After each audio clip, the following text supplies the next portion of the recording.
Deuteronomy Chapter 1. These are the words that Moses spoke to all Israel, in the region of the Jordan, in the wilderness, on the desert plains in front of Suph, between Paran, Tophel, Laban, Hazeroth, and Dizahab. It is 11 days from Horeb to Kadesh Barnea by way of Mount Seir. In the 40th year, in the 11th month, on the first of the month, Moses spoke to the Israelites according to all that Jehovah had instructed him to tell them. This was after he defeated Sihon the king of the Amorites, who was dwelling in Heshbon, and Og the king of Bashan, who was dwelling in Ashtaroth in Edrei. In the region of the Jordan, in the land of Moab, Moses undertook to explain this law, saying, Jehovah our God told us in Horeb, You have stayed long enough in this mountainous region. Turn and set out for the mountainous region of the Amorites, and toward all their neighbors in the Arabah, the mountainous region, the Shephelah, the Negeb, and the seacoast, the land of the Canaanites, and Lebanon, up to the great river, the river Euphrates. See, I have set the land before you. Go in and take possession of the land about which Jehovah swore to your fathers, to Abraham, Isaac, and Jacob, to give it to them and their offspring after them. And I told you at that time, I am not able to carry you by myself. Jehovah your God has multiplied you, and here you are today as numerous as the stars of the heavens. May Jehovah, the God of your forefathers, multiply you 1,000 times as many as you are, and may he bless you, just as he has promised you. How can I bear by myself the burden of you, and the load of you in your quarreling? Select wise, discreet, and experienced men of your tribes, and I will appoint them as heads over you. You answered me, What you have told us to do is good. So I took the heads of your tribes, wise and experienced men, and appointed them as heads over you, chiefs of thousands, chiefs of hundreds, chiefs of 50s, chiefs of 10s, and officers of your tribes. At that time I instructed your judges. When you hear a case between your brothers, you are to judge with righteousness between a man and his brother or a foreign resident. You must not be partial in judgment. You should hear the small one the same as the great one. You must not become intimidated by men, for the judgment belongs to God. And if a case is too difficult for you, you should present it to me, and I will hear it. At that time I instructed you regarding all the things that you should do. Then we departed from Horeb, and marched through all that great and fearsome wilderness that you saw on the way to the mountainous region of the Amorites, just as Jehovah our God had commanded us, and we eventually came to Kadesh Barnea. I then said to you, You have come to the mountainous region of the Amorites, which Jehovah our God is giving to us. See, Jehovah your God has given the land over to you. Go up, take possession of it, just as Jehovah the God of your forefathers has told you. Do not be afraid or terrified. However, all of you approached me and said, Let us send men ahead of us to search out the land for us, and bring word back to us as to what route we should take, and what kind of cities we will encounter.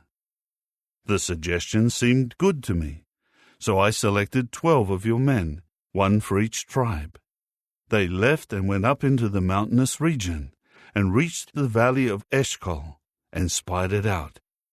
They took some of the fruitage of the land, and carried it back to us, and they brought word back to us, The land that Jehovah our God is giving us is good. But you refused to go up, and you rebelled against the order of Jehovah your God. You kept grumbling in your tents, and were saying, It was because Jehovah hated us that he brought us out of the land of Egypt, to hand us over to the Amorites, to annihilate us. What kind of place are we going to? Our brothers made us lose heart by saying, 'They are a people greater and taller than we are, and their cities are great and fortified to the heavens, and we saw the sons of the Anakim there.' So I said to you, 'Do not be struck with terror, or be afraid because of them. Jehovah your God will go before you, and will fight for you, just as he did in Egypt, before your very eyes. And you saw in the wilderness how Jehovah your God carried you, just as a man carries his son, everywhere you went until you came to this place. But despite all of this, you did not put faith in Jehovah your God, who was going ahead of you on the way to spy out a place for you to camp. He appeared by fire at night, and by a cloud in the daytime, to show you the way you should walk. All the while Jehovah heard what you were saying, and he became indignant and solemnly swore, 'Not one of these men of this evil generation will see the good land that I swore to give to your fathers, except Caleb the son of Jephunneh. He will see it, and I will give the land on which he walked to him and to his sons, because he has followed Jehovah wholeheartedly.' Jehovah even became angry with me because of you, and he said, 'You too will not go in there. Joshua the son of Nun, who stands before you, is the one who will enter into the land. Make him strong, for he will cause Israel to inherit it. Moreover, your children, who you said would become plunder, and your sons, who today do not know good or bad, these will enter, and I will give it to them to possess. But as for you, turn back and depart for the wilderness by the way of the Red Sea.' At this you said to me, 'We have sinned against Jehovah. We will now go up and fight, just as Jehovah our God has commanded us.' So each of you put on his weapons of war, and you thought it would be an easy thing to go up the mountain. But Jehovah said to me, 'Tell them, you must not go up and fight, for I will not be with you. If you do, you will be defeated by your enemies.' So I spoke to you, but you did not listen. Instead, you rebelled against Jehovah's order and presumptuously tried to go up the mountain. Then the Amorites who were dwelling in that mountain came out to meet you and chased you away like bees do, and they scattered you in Seir as far as Hormah. So you returned and began to weep before Jehovah. But Jehovah did not listen to you or pay attention to you. That is why you kept dwelling in Kadesh for as long as you did." Chapter 2. Then we turned and departed for the wilderness by the way of the Red Sea, just as Jehovah had told me, and we traveled for many days around Mount Seir. Finally Jehovah said to me, "You have gone around this mountain long enough. Now turn north, and give this command to the people. You will pass by the border of your brothers, the descendants of Esau, who are dwelling in Seir, and they will be afraid of you, and you must be very careful. Do not engage in hostilities with them, for I will not give you any of their land, not even the space of a footprint, because I have given Mount Seir to Esau as his possession.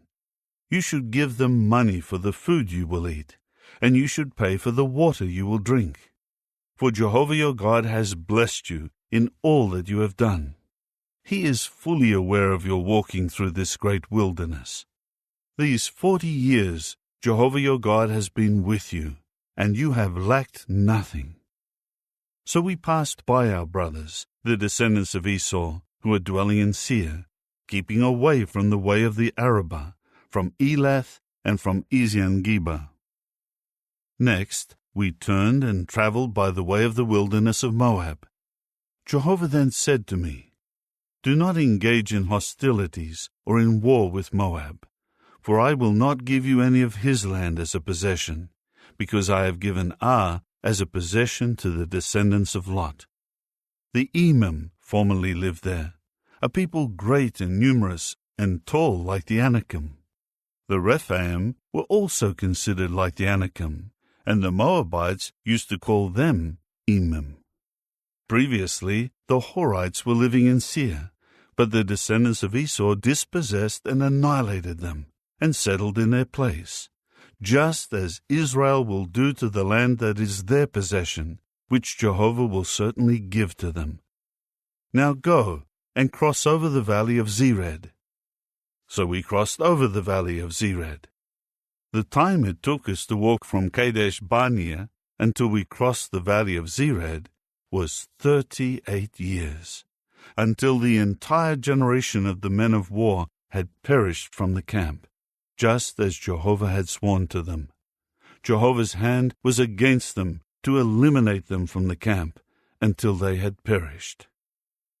As soon as all the men of war had died off from among the people, Jehovah spoke to me again, saying, "Today you are to pass by the territory of Moab, that is, Ar.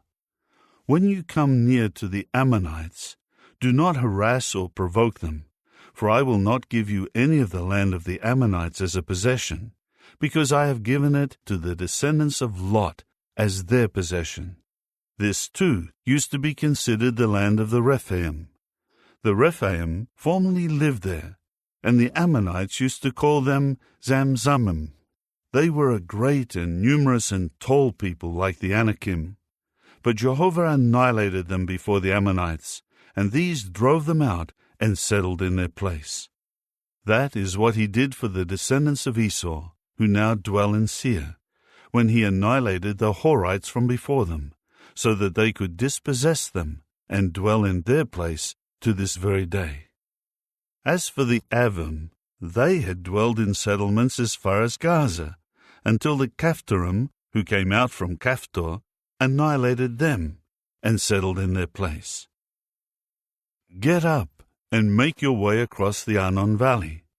See, I have given into your hand Sihon the Amorite, king of Heshbon. So begin taking possession of his land and engage him in war. This day I will start to put the dread and the fear of you upon all the people under the heavens who hear the report about you. They will be disturbed and will tremble because of you." Then I sent messengers from the wilderness of Kedemoth to King Sihon of Heshbon, with these peaceful words: "Let me pass through your land. I will remain on the road, and not turn to the right or to the left. I will eat only the food and drink only the water that you will sell to me. Just allow me to pass through on foot." That is what the descendants of Esau dwelling in Seir and the Moabites dwelling in Ar did for me, until I pass over the Jordan into the land that Jehovah our God is giving to us. But King Sihon of Heshbon did not let us pass through, because Jehovah your God allowed his spirit to become obstinate, and his heart to become hard, in order to give him into your hand, as is now the case. Then Jehovah said to me, "See, I have already begun to give Sihon and his land over to you. Start to take possession of his land." When Sihon came out along with all his people to meet us in battle at Jahaz, Jehovah our God handed him over to us, so that we defeated him, his sons, and all his people.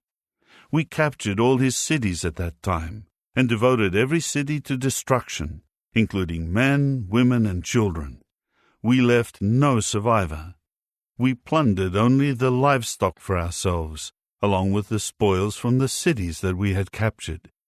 From Aroer, which is on the rim of the Arnon Valley, including the city that is in the valley, as far as Gilead, no town was beyond our reach. Jehovah our God handed them all over to us. However, you did not approach the land of the Ammonites, the whole bank of the valley of Jabbok, and the cities of the mountainous region, or any other place forbidden by Jehovah our God. Chapter 3. Then we turned and went up by the way of Bashan. And Og, the king of Bashan, came out with all his people to meet us in battle at Edrei. So Jehovah said to me, "Do not be afraid of him, For I will give him and all his people and his land into your hand, and you will do to him just as you did to Sihon the king of the Amorites, who lived in Heshbon. So Jehovah our God also gave King Og of Bashan and all his people into our hand, and we kept striking him down until none of his people survived. We then captured all his cities. There was no town that we did not take from them. 60 cities, all the region of Argob, the kingdom of Og in Bashan. All these cities were fortified, with high walls, gates, and bars, along with a great number of rural towns. However, we devoted them to destruction, just as we had done to King Sihon of Heshbon, in devoting every city to destruction, including men, women, and children. And we took all the livestock and the spoil of the cities for ourselves.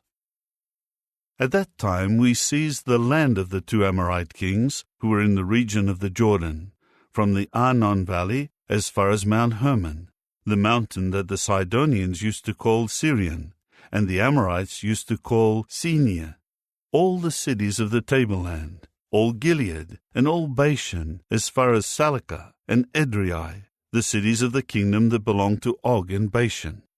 For King Og of Bashan was the last remaining one of the Rephaim. His bier was made of iron, and it is still in Rabbah of the Ammonites. It is 9 cubits long and 4 cubits wide by the standard cubit. At that time we took possession of this land, from Aroah, which is by the Arnon valley, and half of the mountainous region of Gilead, and I have given its cities to the Reubenites and the Gadites. And the rest of Gilead, and all Bashan of the kingdom of Og, I have given to the half-tribe of Manasseh. All the region of Argob, which belongs to Bashan, was known as the land of the Rephaim. Jair, the son of Manasseh, took all the region of Argob as far as the boundary of the Geshurites and the Maacathites, and named those villages of Bashan after himself, Havoth Jair, to this day. And I have given Gilead to Machir. And to the Reubenites and the Gadites I have given from Gilead to the Arnon valley, with the middle of the valley as a boundary, and as far as Jabbok, the valley that is the boundary of the Ammonites, and the Arabah, and the Jordan, and the border from Kinnereth to the sea of the Arabah, the Salt Sea, at the base of the slopes of Pisgah, toward the east. I then gave you this command: Jehovah your God has given you this land to take possession of it. All your valiant men will take up arms and cross over before your brothers, the Israelites. Only your wives, your children, and your livestock, I well know that you have a great deal of livestock, will continue dwelling in the cities that I have given you, until Jehovah gives your brothers rest, as he does for you. And they also have taken possession of the land that Jehovah your God will give them across the Jordan. Then you will come back, each one to his possession that I have given you.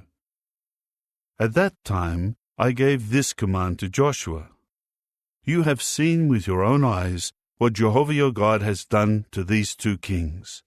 Jehovah will do the same thing to all the kingdoms into which you will cross over. You must not be afraid of them, for Jehovah your God is the one fighting for you. At that time I pleaded with Jehovah, saying, O sovereign Lord Jehovah, you have begun to show your servant your greatness and your mighty arm. For what God in the heavens or on the earth performs such mighty deeds as you? Please, let me pass over and see the good land that is across the Jordan, this good mountainous region, and Lebanon. But Jehovah was still furious with me because of you, and he would not listen to me. Rather, Jehovah said to me, Enough from you. Never speak to me again about this matter. Go up to the top of Pisgah, and look to the west and north and south and east, and view the land with your eyes, for you will not cross over this Jordan.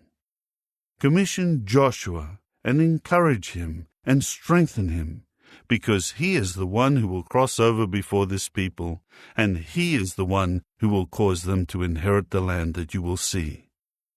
All this happened while we were dwelling in the valley in front of Beth Peor. Chapter 4. Now, O Israel, listen to the regulations and the judicial decisions that I am teaching you to observe, so that you may live and go in and take possession of the land that Jehovah, the God of your forefathers, is giving you. You must not add to the word that I am commanding you, neither must you take away from it, so as to keep the commandments of Jehovah your God that I am commanding you. Your own eyes have seen what Jehovah did in the case of the Baal of Peor. Jehovah your God annihilated from your midst every man who walked after the Baal of Peor. But you, who are holding fast to Jehovah your God, are all alive today. See, I have taught you regulations and judicial decisions, just as Jehovah my God has commanded me, so that you may observe them in the land you will take possession of. You must carefully follow them, because this will show wisdom and understanding on your part before the peoples who will hear about all these regulations, and they will say, "This great nation is undoubtedly a wise and understanding people." For what great nation has gods as near to it as Jehovah our God is to us whenever we call on him? And what great nation has righteous regulations and judicial decisions like this entire law that I am putting before you today? Just be careful and watch yourself closely, so that you may not forget the things that your eyes have seen, and so that they may not depart from your heart all the days of your life. You must also make them known to your sons and to your grandsons. On the day that you stood before Jehovah your God in Horeb, Jehovah said to me, "Congregate the people together to me, so that I may let them hear my words, in order that they may learn to fear me all the days that they are alive on the ground, and that they may teach their sons." So you came near and stood at the base of the mountain, and the mountain was burning with fire up to the very heavens. There was darkness, cloud, and thick gloom. And Jehovah began to speak to you out of the fire. You heard the sound of words, but you saw no form. There was only a voice. And he declared his covenant to you, which he commanded you to observe, the 10 Commandments. Afterward, he wrote them on 2 tablets of stone. At that time, Jehovah commanded me to teach you regulations and judicial decisions, which you are to observe in the land you will enter to take possession of. Therefore, watch yourselves closely, since you did not see any form on the day Jehovah spoke to you in Horeb, out of the middle of the fire, that you may not act corruptly by making for yourselves any carved image having the form of any symbol, the representation of male or female, the representation of any animal on the earth, or the representation of any bird that flies in the sky, the representation of anything creeping on the ground, or the representation of any fish in the waters under the earth. And when you raise your eyes to the heavens, and see the sun and the moon and the stars, all the army of the heavens, do not get seduced and bow down to them and serve them. Jehovah your God has given them to all the peoples under the whole heavens. But you are the ones Jehovah took and brought out of the iron-smelting furnace, out of Egypt, to become the people of his personal possession, as you are today. Jehovah became angry with me because of you, and he swore that I should not cross the Jordan or go into the good land that Jehovah your God is giving you as an inheritance. For I am to die in this land. I will not cross the Jordan, but you will cross over and take possession of this good land. Be careful that you do not forget the covenant of Jehovah your God that he made with you, and do not make for yourselves a carved image, the form of anything forbidden to you by Jehovah your God. For Jehovah your God is a consuming fire, a God who requires exclusive devotion. If you become father to sons and grandsons, and you have lived a long time in the land, and you act ruinously and make a carved image of any kind, and you do what is evil in the eyes of Jehovah your God, so as to offend him, I do take the heavens and the earth as witnesses against you today, that you will surely and quickly perish from the land that you are crossing the Jordan to take possession of. You will not last long on it, but you will be utterly annihilated. Jehovah will scatter you among the peoples, and just a few of you will survive among the nations to which Jehovah will have driven you. There you will have to serve gods of wood and stone made by human hands, gods that cannot see or hear or eat or smell. If you search for Jehovah your God from there, you will certainly find him, if you inquire for him with all your heart and with all your soul. When you are in great distress, and all these things have happened to you in later times, then you will return to Jehovah your God and listen to his voice. For Jehovah your God is a merciful God. He will not desert you or bring you to ruin or forget the covenant that he swore to your forefathers. Ask now about the former days before your time, from the day when God created man on the earth. Search from one end of the heavens to the other end of the heavens. Has anything so great ever happened, or has anything like it ever been heard of? Have any other people heard the voice of God speaking out of the fire the way you have heard it and kept on living? Or has God ever attempted to take for himself a nation out of the midst of another nation, along with judgments, with signs, with miracles, with war, with a mighty hand, with an outstretched arm, and with terrifying deeds, as Jehovah your God did for you in Egypt, before your very eyes? You yourselves have been shown these things, so you will know that Jehovah is the true God. There is no other besides him. He made you hear his voice from the heavens to correct you, and on the earth he made you see his great fire, and his words you heard from out of the fire.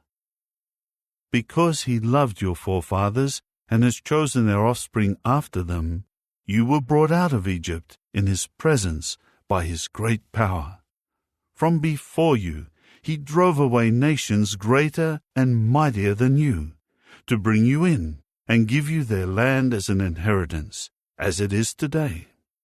Know therefore on this day, and take it to heart, that Jehovah is the true God in the heavens above, and on the earth beneath.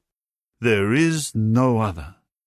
You must keep his regulations and his commandments that I am commanding you today, in order that it may go well with you and your sons after you, so that you may long remain in the land that Jehovah your God is giving you.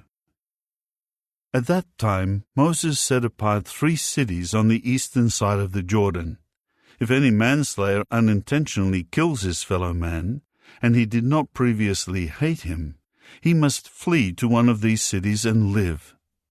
The cities are Bezer in the wilderness on the tableland for the Reubenites, Ramoth in Gilead for the Gadites, and Golan and Bashan for the Manassites. Now this is the law that Moses set before the people of Israel.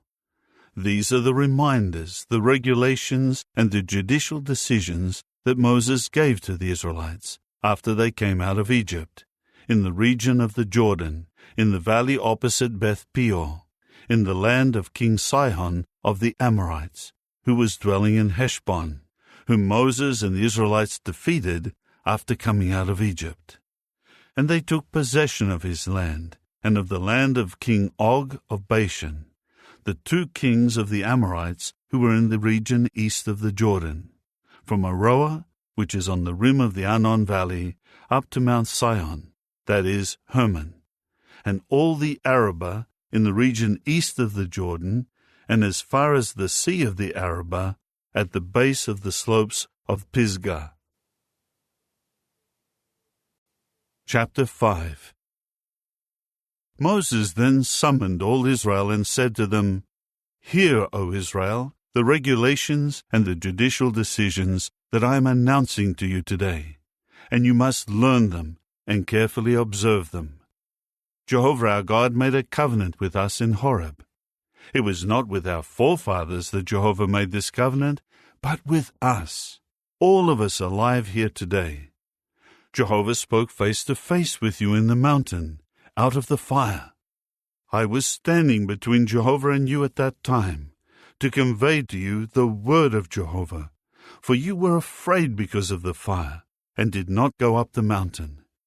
He said, I am Jehovah your God, who brought you out of the land of Egypt, out of the house of slavery. You must never have any other gods besides me. You must not make for yourself a carved image, or a form like anything that is in the heavens above, or on the earth below, or in the waters under the earth. You must not bow down to them, nor be led to serve them. For I, Jehovah your God, am a God who requires exclusive devotion, bringing punishment for the error of fathers upon sons, upon the third generation and upon the fourth generation of those who hate me, but showing loyal love to the 1,000th generation of those who love me and keep my commandments. You must not take up the name of Jehovah your God in a worthless way, for Jehovah will not leave anyone unpunished who takes up his name in a worthless way. Observe the Sabbath day to keep it sacred, just as Jehovah your God commanded you. You are to labor and do all your work in 6 days. But the 7th day is a Sabbath to Jehovah your God. You must not do any work, neither you, nor your son, nor your daughter, nor your slave man, nor your slave girl, nor your bull, nor your donkey, nor any of your domestic animals, nor your foreign resident who is inside your cities, in order that your slave man and your slave girl may rest the same as you. Remember that you became a slave in the land of Egypt, and that Jehovah your God brought you out of there with a mighty hand and an outstretched arm. That is why Jehovah your God commanded you to observe the Sabbath day. Honor your father and your mother, just as Jehovah your God has commanded you, so that you may live a long time, and you may prosper in the land that Jehovah your God is giving you. You must not murder. Neither must you commit adultery. Neither must you steal. Neither must you testify to a falsehood against your fellow man. Neither must you desire your fellow man's wife. Neither must you selfishly desire your fellow man's house, nor his field, nor his slave man, nor his slave girl, nor his bull, nor his donkey, nor anything that belongs to your fellow man.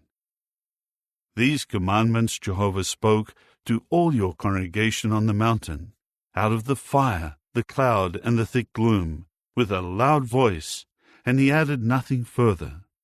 Then he wrote them on 2 tablets of stone, and gave them to me. But as soon as you had heard the voice out of the darkness, while the mountain was burning with fire, all the heads of your tribes and the elders approached me.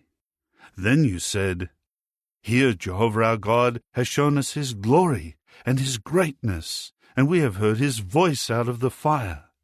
Today we have seen that God can speak with man, and he can keep living. Now, why should we die? For this great fire may consume us. If we continue hearing the voice of Jehovah our God, we are sure to die. For who is there of all flesh who has heard the voice of the living God speaking out of the fire as we did, and yet goes on living?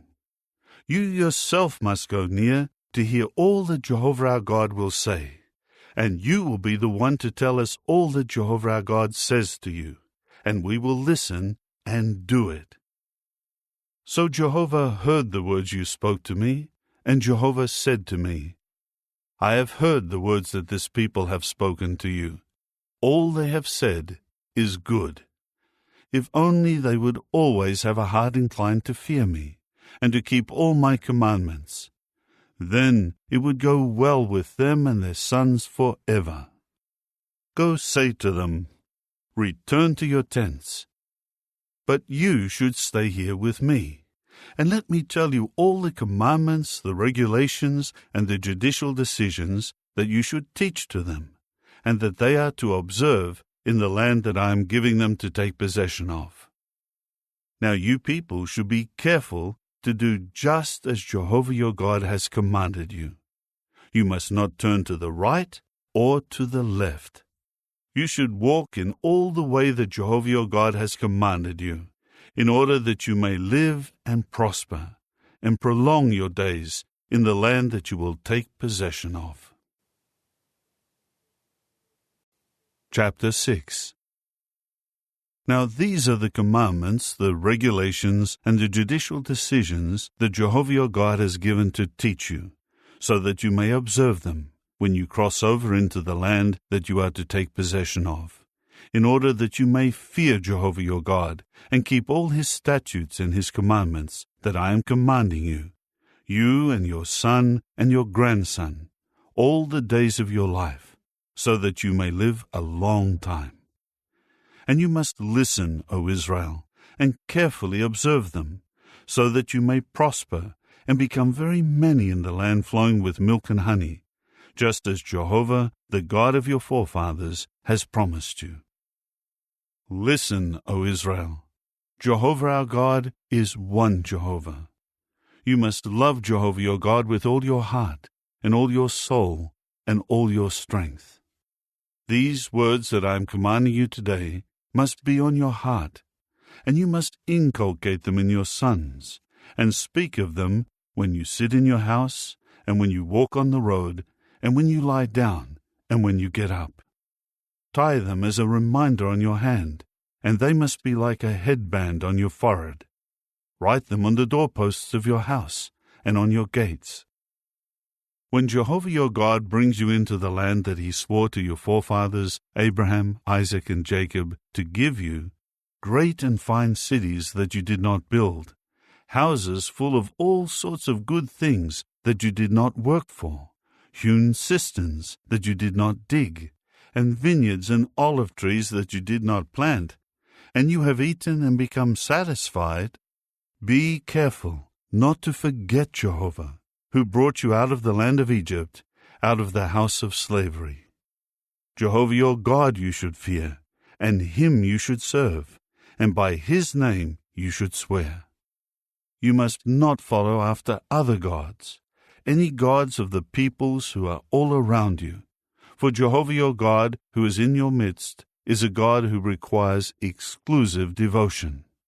Otherwise, the anger of Jehovah your God will blaze against you, and he will annihilate you from the face of the earth. You must not put Jehovah your God to the test, the way you put him to the test at Massah. You should diligently observe the commandments of Jehovah your God, and his reminders and his regulations that he has commanded you to observe.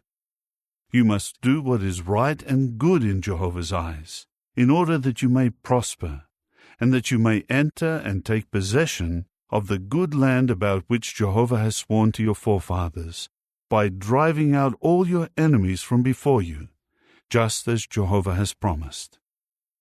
In the future, when your son asks you, "What is the meaning of the reminders, the regulations, and the judicial decisions that Jehovah our God has commanded you?"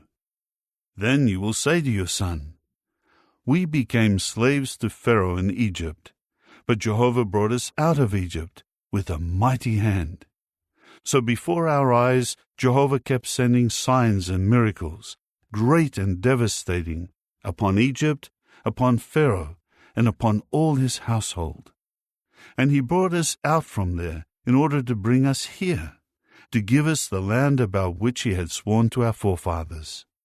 Then Jehovah commanded us to carry out all these regulations, and to fear Jehovah our God for our lasting good, so that we could keep alive, as we are today.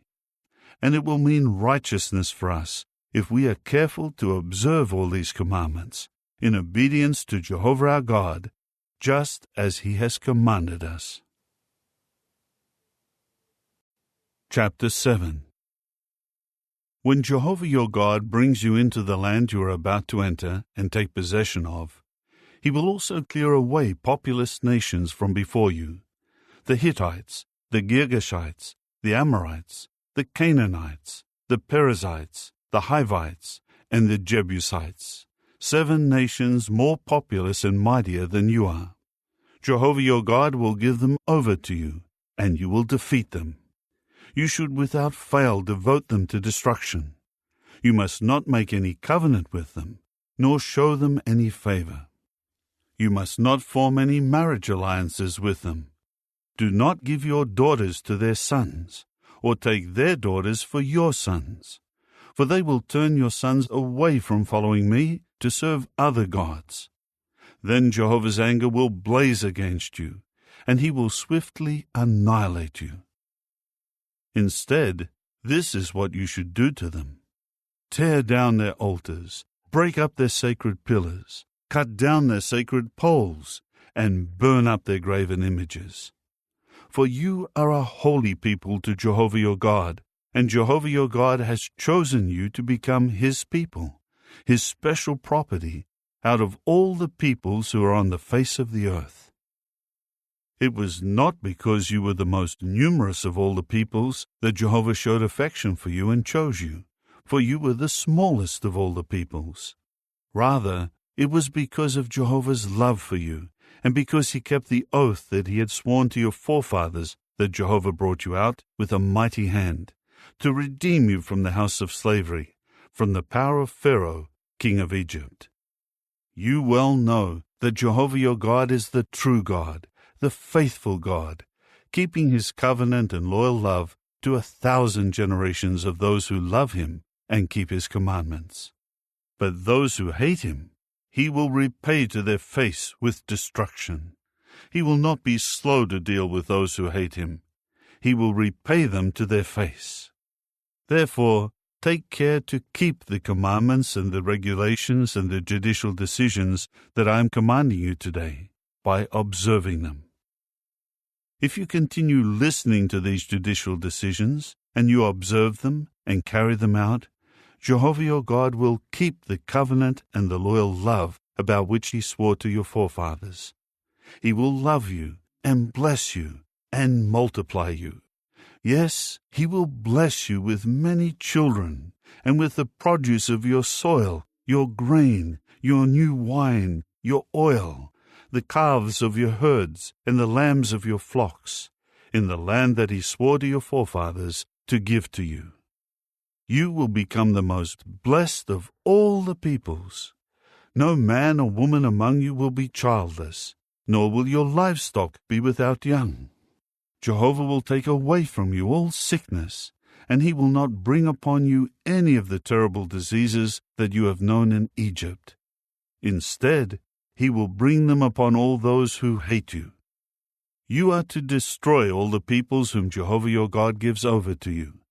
You must not feel sorry for them, and you must not serve their gods, because that would be a snare to you. If you should say in your heart, "These nations outnumber us.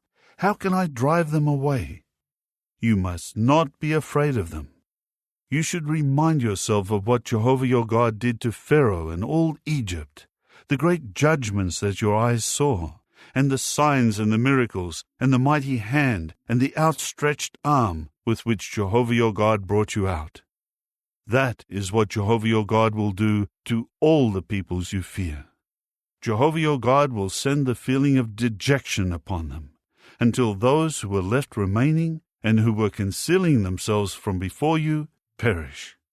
Do not be struck with terror because of them, for Jehovah your God is with you, a great and awe-inspiring God. Jehovah your God will certainly drive these nations away from before you, little by little. You will not be allowed to put an end to them quickly, so that the wild animals of the field will not multiply against you. Jehovah your God will give them over to you, and utterly defeat them until they are annihilated. He will give their kings into your hand, and you will wipe out their names from under the heavens. Nobody will stand up to you until you have exterminated them. You should burn the graven images of their gods in the fire.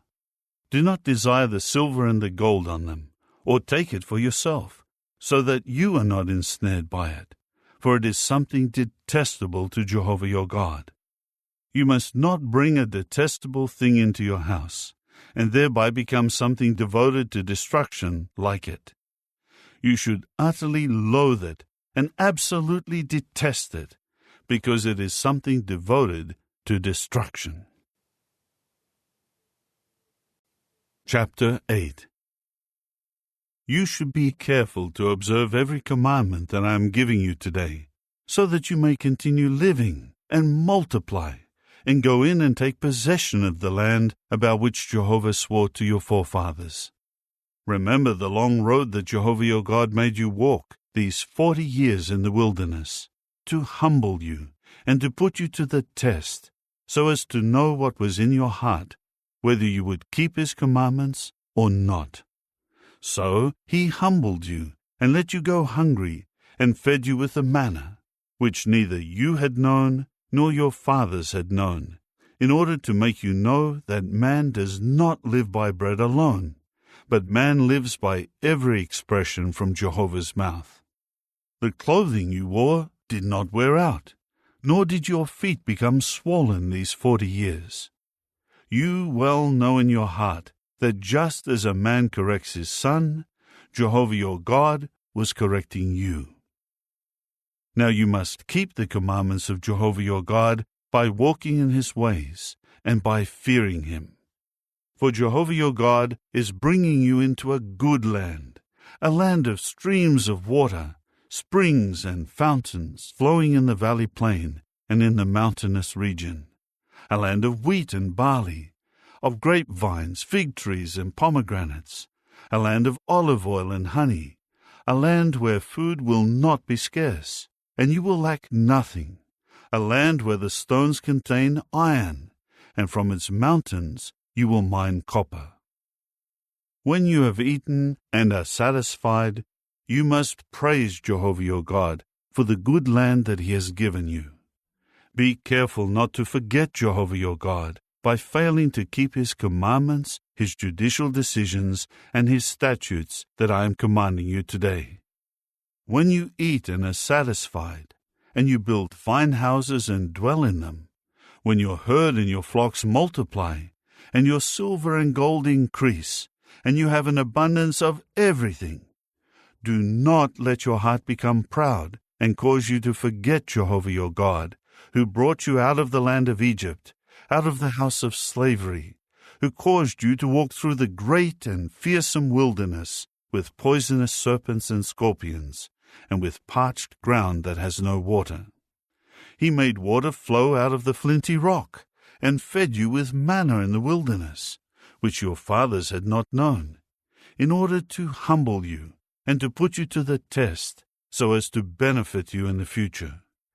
If you should say in your heart, "My own power and the strength of my own hand have produced this wealth for me," remember that it is Jehovah your God who gives power to you to make wealth, in order to carry out his covenant that he swore to your forefathers, as it is today.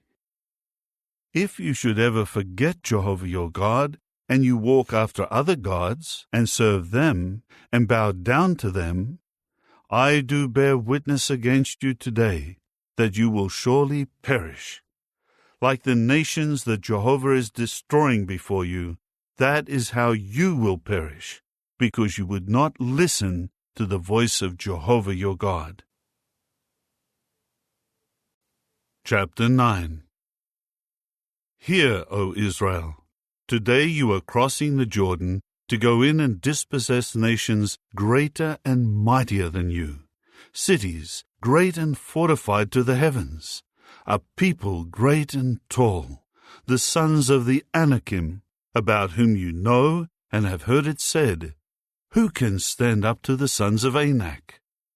Therefore you should know this day that Jehovah your God will cross ahead of you. He is a consuming fire, and he will annihilate them.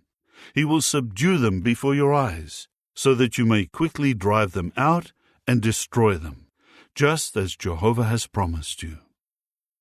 Do not say in your heart, when Jehovah your God drives them away from before you, "It was because of my own righteousness that Jehovah has brought me in to take possession of this land."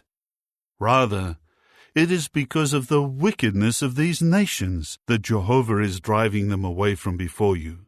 It is not because of your righteousness or the uprightness of your heart that you are going in to take possession of their land. Instead, it is because of the wickedness of these nations that Jehovah your God is driving them away from before you, and in order to carry out the word that Jehovah swore to your forefathers, Abraham, Isaac, and Jacob. Know then that it is not because of your righteousness that Jehovah your God is giving you this good land to take possession of, because you are an obstinate people. Remember, never forget, the way you provoked Jehovah your God in the wilderness. From the day that you left the land of Egypt until your coming to this place, you have rebelled against Jehovah. Even in Horeb you provoked Jehovah, and Jehovah was so angry with you that he was ready to annihilate you.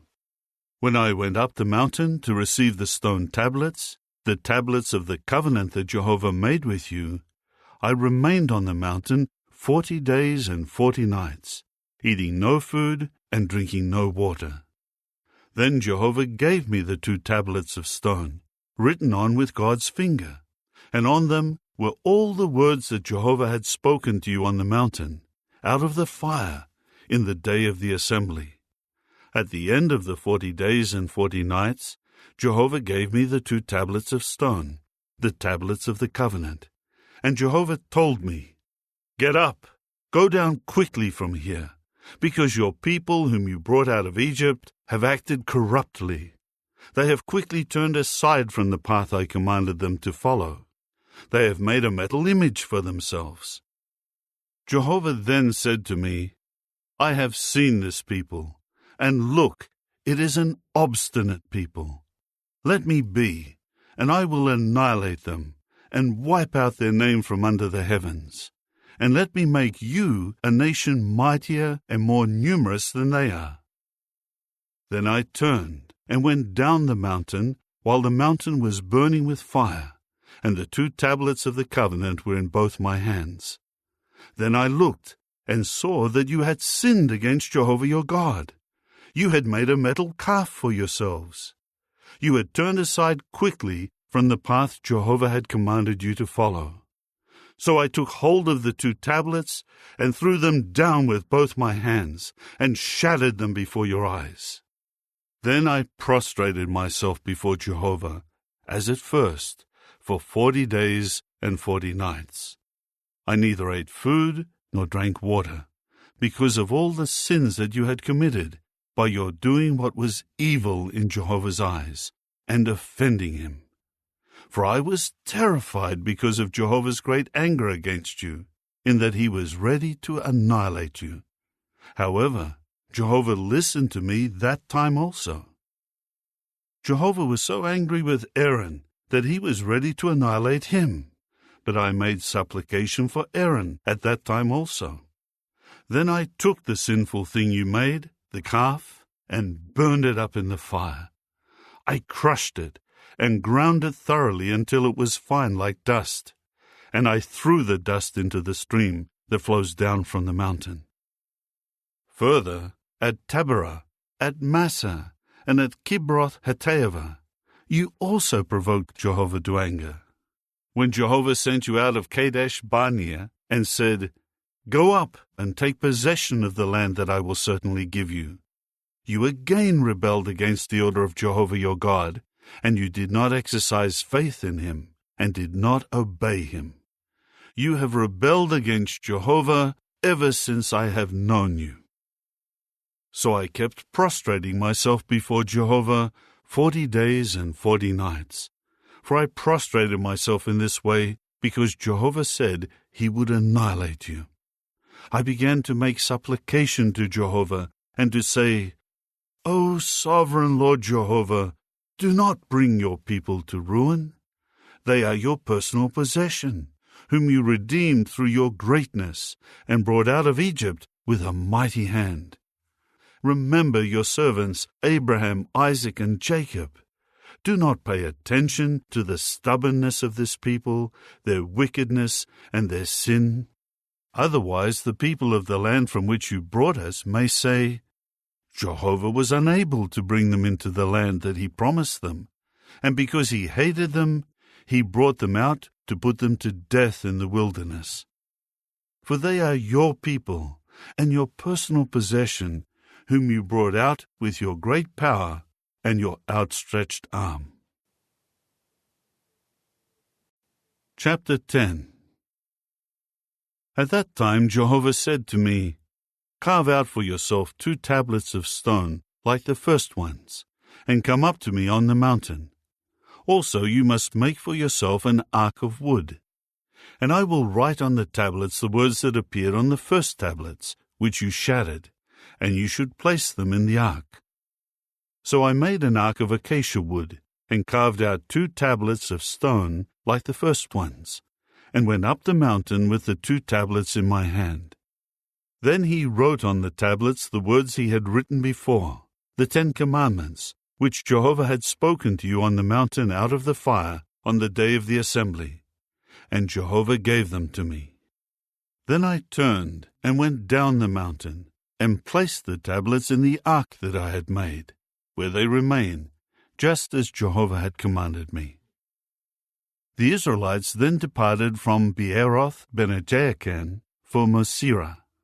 There Aaron died and was buried, and his son Eleazar began to serve as priest in his place. From there they departed for Gudgodah, and from Gudgodah for Jotbathah, a land flowing with streams of water. At that time Jehovah set apart the tribe of Levi to carry the ark of Jehovah's covenant, to stand before Jehovah in order to minister to him, and to bless in his name, as they do to this day. That is why Levi has not been given a share or an inheritance with his brothers. Jehovah is his inheritance, just as Jehovah your God had said to him. I myself stayed on the mountain as I did the first time, 40 days and 40 nights, and Jehovah listened to me on that occasion also. Jehovah did not want to destroy you. Then Jehovah said to me, Go ahead of the people, and prepare to depart, so that they may go in and take possession of the land that I have sworn to their forefathers to give to them. Now, O Israel, what is Jehovah your God asking of you? Only this, to fear Jehovah your God, to walk in all his ways, to love him, to serve Jehovah your God with all your heart and all your soul, and to keep the commandments and statutes of Jehovah that I am commanding you today for your own good. Look, to Jehovah your God belong the heavens, even the heavens of the heavens, and the earth, with all that is in it. But only to your forefathers did Jehovah draw close and express his love. And he has chosen you, their offspring, out of all the peoples, as you are today. You must now cleanse your hearts and stop being so stubborn. For Jehovah your God is the God of gods and the Lord of lords, the God great, mighty, and awe-inspiring, who treats none with partiality and does not accept a bribe. He executes justice for the fatherless child and the widow, and loves the foreign resident, giving him food and clothing. You too must love the foreign resident, for you became foreign residents in the land of Egypt. Jehovah your God you should fear. Him you should serve. To him you should cling, and by his name you should swear. He is the one you are to praise. He is your God, who has done all these great and awe-inspiring things for you, that your own eyes have seen. With 70 people, your forefathers went down into Egypt, and now Jehovah your God has made you as numerous as the stars of the heavens. Chapter 11. You must love Jehovah your God and always keep your obligation to Him and His statutes, His judicial decisions, and His commandments. You know that today I am addressing you, not your sons, who have not known or seen the discipline of Jehovah your God, His greatness, His mighty hand, and His outstretched arm. They did not see His signs and His deeds that He did in Egypt, to Pharaoh king of Egypt, and to all his land, or what He did to the armies of Egypt, to Pharaoh's horses and war chariots, which were overwhelmed by the waters of the Red Sea, when they were chasing after you, and Jehovah destroyed them once and for all. They did not see what He has done for you in the wilderness until your coming to this place, or what He did to Dathan and Abiram, the sons of Eliab, the son of Reuben, when the earth opened and swallowed them up, along with their households and their tents and every living thing that followed them, before the eyes of all Israel. Your own eyes have seen all the great deeds that Jehovah did. You must keep the whole commandment that I am giving you today, so that you may grow strong and cross over into the land to take possession of it, and so that you may live long in the land that Jehovah swore to give to your forefathers and their offspring, a land flowing with milk and honey. The land you are going to take possession of is not like the land of Egypt, out of which you came, where you used to sow your seed and irrigate it with your foot, like a garden of vegetables. But the land you are about to cross into and possess is a land of mountains and valley plains. It drinks the water that rains from the heavens. It is a land that Jehovah your God is caring for. The eyes of Jehovah your God are constantly upon it, from the beginning of the year to the close of the year. And if you will diligently obey my commandments that I am commanding you today, and love Jehovah your God, and serve Him with all your heart and all your soul, I will also give rain for your land at its appointed time, autumn rain and spring rain, and you will gather your grain and your new wine and your oil. And I will provide vegetation in your fields for your livestock, and you will eat and be satisfied. Be careful not to let your heart be enticed to go astray and worship other gods and bow down to them. Otherwise, Jehovah's anger will blaze against you, and He will shut up the heavens so that it will not rain, and the ground will not give its produce, and you will quickly perish from the good land that Jehovah is giving you. You must impress these words of mine on your heart and your soul, and bind them as a reminder on your hand, and they should be like a headband on your forehead. Teach them to your children, speaking about them when you sit in your house, and when you walk on the road, and when you lie down, and when you get up. Write them on the doorposts of your house and on your gates, so that you and your sons may live long in the land that Jehovah swore to give to your forefathers, for as long as the heavens are over the earth. If you strictly observe this commandment that I am giving you, and you carry it out, to love Jehovah your God, to walk in all His ways, and to cling to Him, Jehovah will drive away all these nations from before you, and you will dispossess nations greater and more numerous than you are. Every place you set your foot will become yours, from the wilderness up to Lebanon, from the river Euphrates, to the western sea, your boundary will become. Nobody will stand up to you. Jehovah your God will spread the dread and the fear of you over the whole land on which you walk, just as He promised you. See, I am putting before you today a blessing and a curse. The blessing, if you obey the commandments of Jehovah your God that I am commanding you today, and the curse, if you do not obey the commandments of Jehovah your God, and you turn aside from the way I am commanding you to follow today, and you follow gods that you have not known.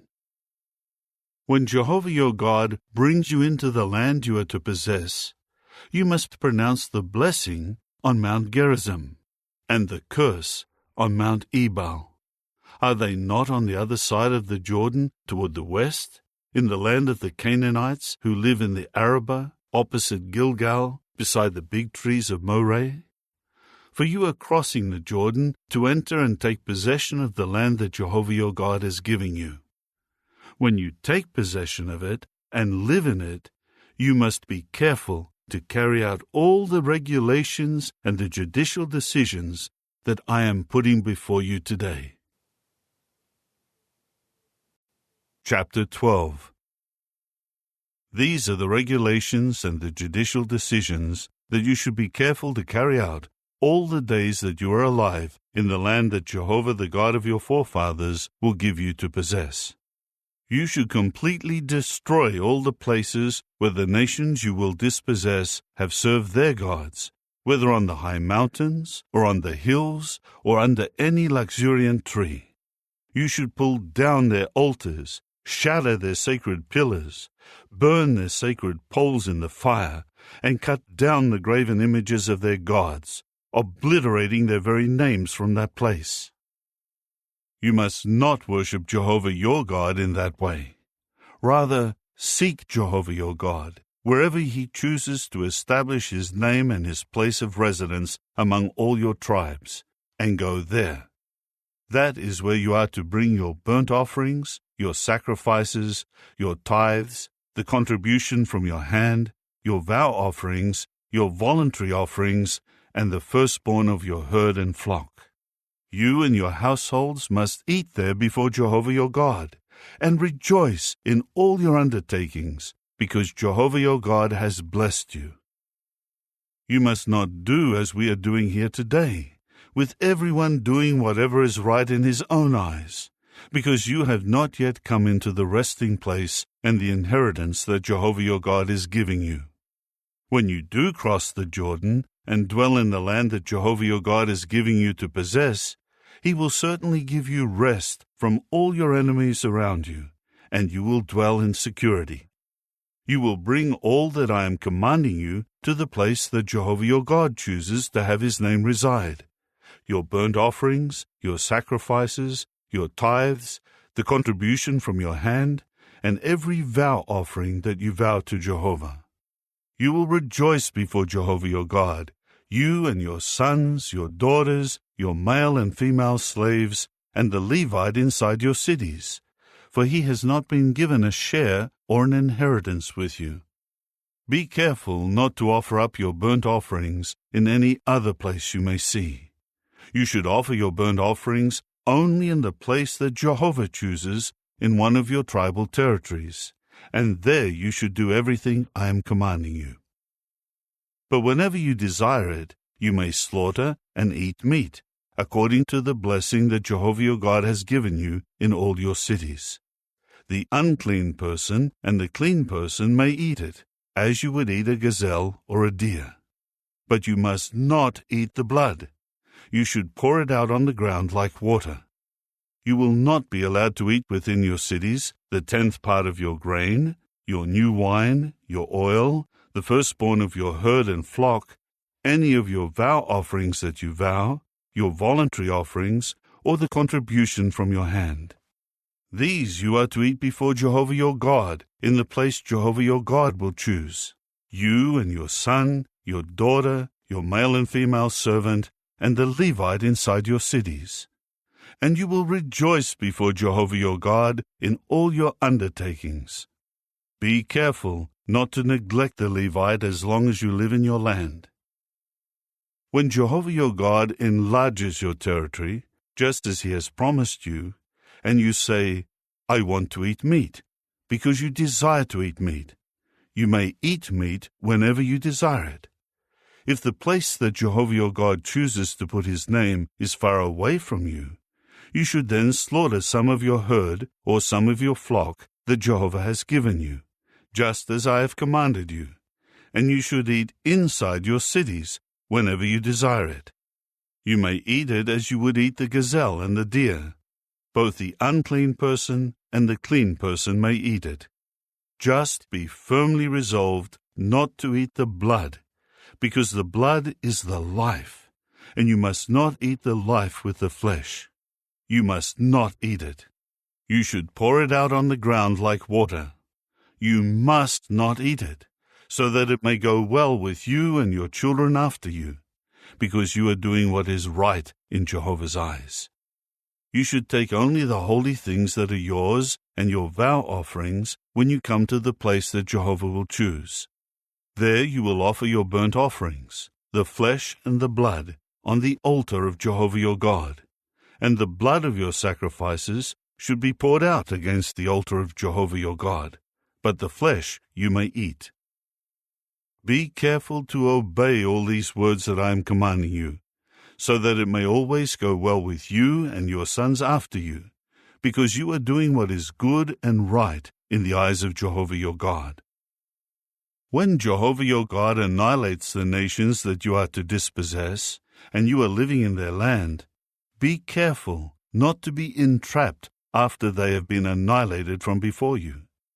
Do not ask about their gods, saying, "How were these nations accustomed to serve their gods? I too will do the same." You must not do this to Jehovah your God, because they do for their gods every detestable thing that Jehovah hates, even burning their sons and their daughters in the fire to their gods. Every word that I am commanding you is what you should be careful to do. You must not add to it, nor take away from it. Chapter 13. In case a prophet or one who foretells by dreams arises in your midst and gives you a sign or a portent, and the sign or the portent about which he spoke to you comes true, while he is saying, "Let us walk after other gods, gods that you have not known, and let us serve them," you must not listen to the words of that prophet or that dreamer. For Jehovah your God is testing you, to know whether you love Jehovah your God with all your heart and all your soul. After Jehovah your God you should walk. Him you should fear. His commandments you should keep. To his voice you should listen. He is the one you should serve, and to him you should hold fast. But that prophet or that dreamer should be put to death, because he encouraged rebellion against Jehovah your God, who brought you out of the land of Egypt and redeemed you from the house of slavery, to turn you from the way in which Jehovah your God has commanded you to walk. And you must remove what is evil from your midst. If your brother, the son of your mother, or your son or your daughter, or your cherished wife, or your closest companion should try to entice you in secrecy, saying, "Let us go and serve other gods," gods that neither you nor your forefathers have known, from the gods of the peoples all around you, whether near you or those far away from you, from one end of the land to the other end of the land. You must not give in to him or listen to him, nor should you show pity or feel compassion or protect him. Instead, you should kill him without fail. Your hand should be the first to come upon him to put him to death, and the hand of all the people afterward. And you must stone him to death, because he has sought to turn you away from Jehovah your God, who has brought you out of the land of Egypt, out of the house of slavery. Then all Israel will hear and become afraid, and they will never again do anything bad like this among you. In case you hear it said in one of your cities that Jehovah your God is giving you to occupy, good-for-nothing men have gone out among you to turn away the inhabitants of their city, saying, "Let us go and serve other gods," gods that you have not known, you should look into the matter, making a thorough investigation and inquiry. And if it is confirmed to be true that this detestable thing has been done among you, you should without fail strike down the inhabitants of that city with the sword. Devote it and everything that is in it, including its livestock, to destruction by the sword.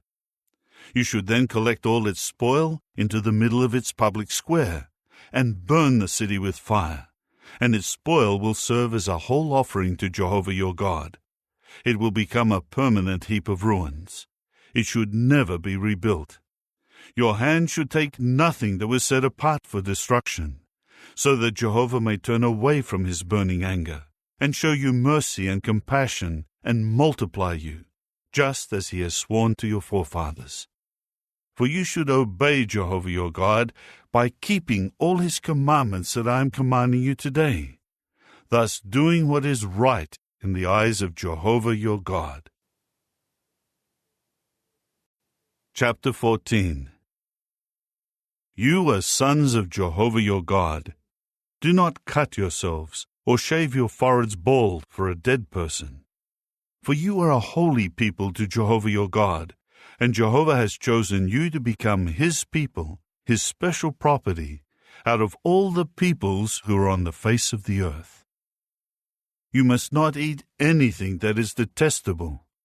These are the animals that you may eat: the bull, the sheep, the goat, the deer, the gazelle, the roebuck, the wild goat, the antelope, the wild sheep, and the mountain sheep.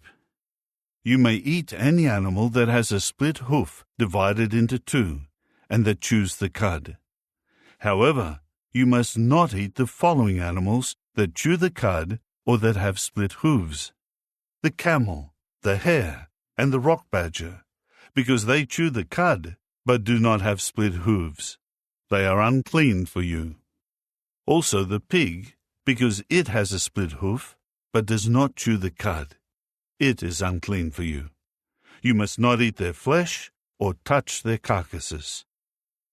Of everything that is living in the waters, you may eat these. Anything with fins and scales you may eat, but you must not eat anything that has no fins and scales. It is unclean for you.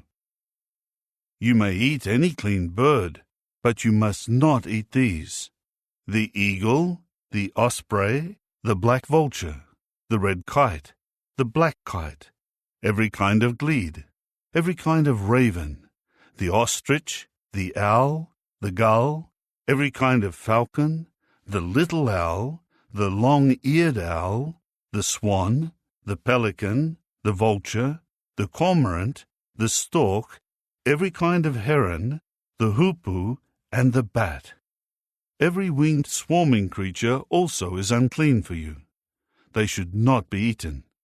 Any clean flying creature you may eat. You must not eat any animal that was found dead. You may give it to the foreign resident who is inside your cities, and he may eat it, or it may be sold to a foreigner. For you are a holy people to Jehovah your God. You must not boil a young goat in its mother's milk. You must, without fail, give 1/10 of everything your seed produces in the field, year by year. You will eat the 10th part of your grain, your new wine, your oil, and the firstborn of your herd and your flock before Jehovah your God, in the place that he chooses to have his name reside, so that you may learn to fear Jehovah your God always. But if the journey should be too long for you, and you are not able to carry it to the place that Jehovah your God chooses as the place for his name, because it is far away from you, because Jehovah your God will bless you, you may then convert it into money, and with your money in hand, travel to the place that Jehovah your God will choose. You may then spend the money on whatever you desire: cattle, sheep, goats, wine and other alcoholic beverages, and anything you please.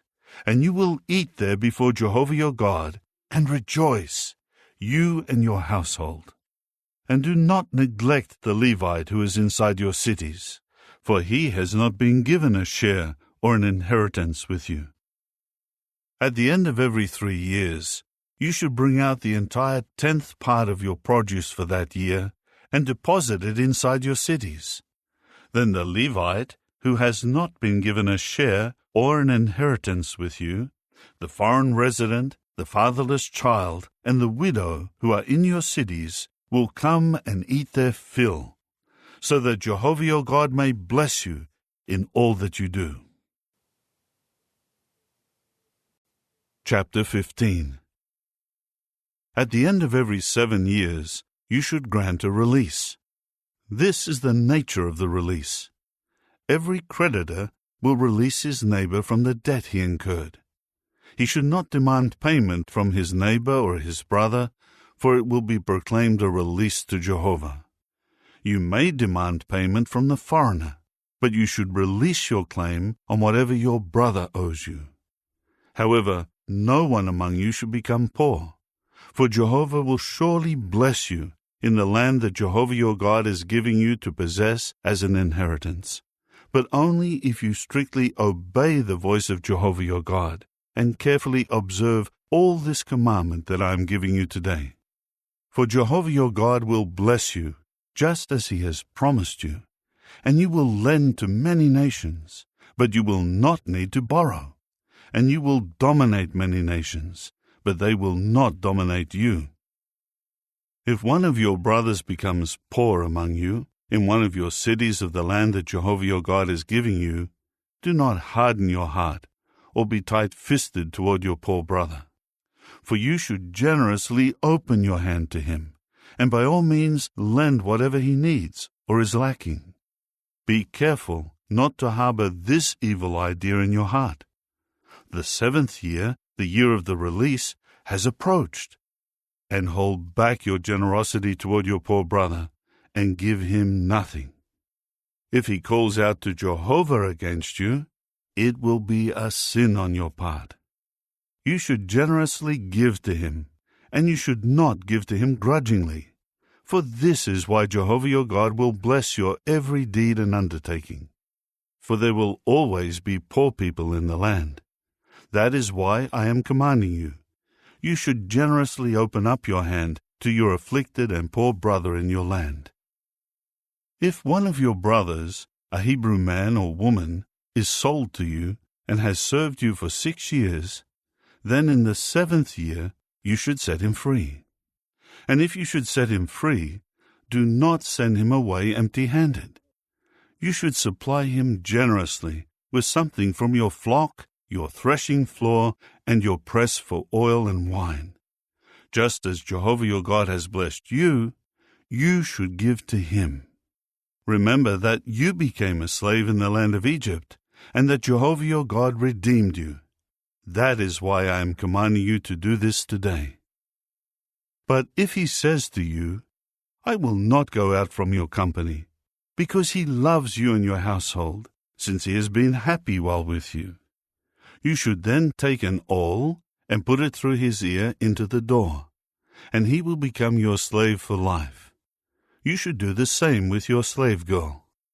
Do not consider it a hardship when you set him free and he leaves you, because his service to you for 6 years was worth twice as much as that of a hired worker, and Jehovah your God has blessed you in everything that was done.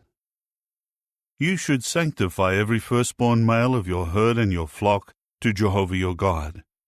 You must not do any work with the firstborn of your herd, nor shear the firstborn of your flock. You and your household should eat it before Jehovah your God year by year in the place that Jehovah will choose. But if it has a defect, lameness, blindness, or any other serious defect, you must not sacrifice it to Jehovah your God. You should eat it inside your cities, the unclean and clean person together, as though it were a gazelle or a deer. But you must not eat its blood. You should pour it out on the ground like water.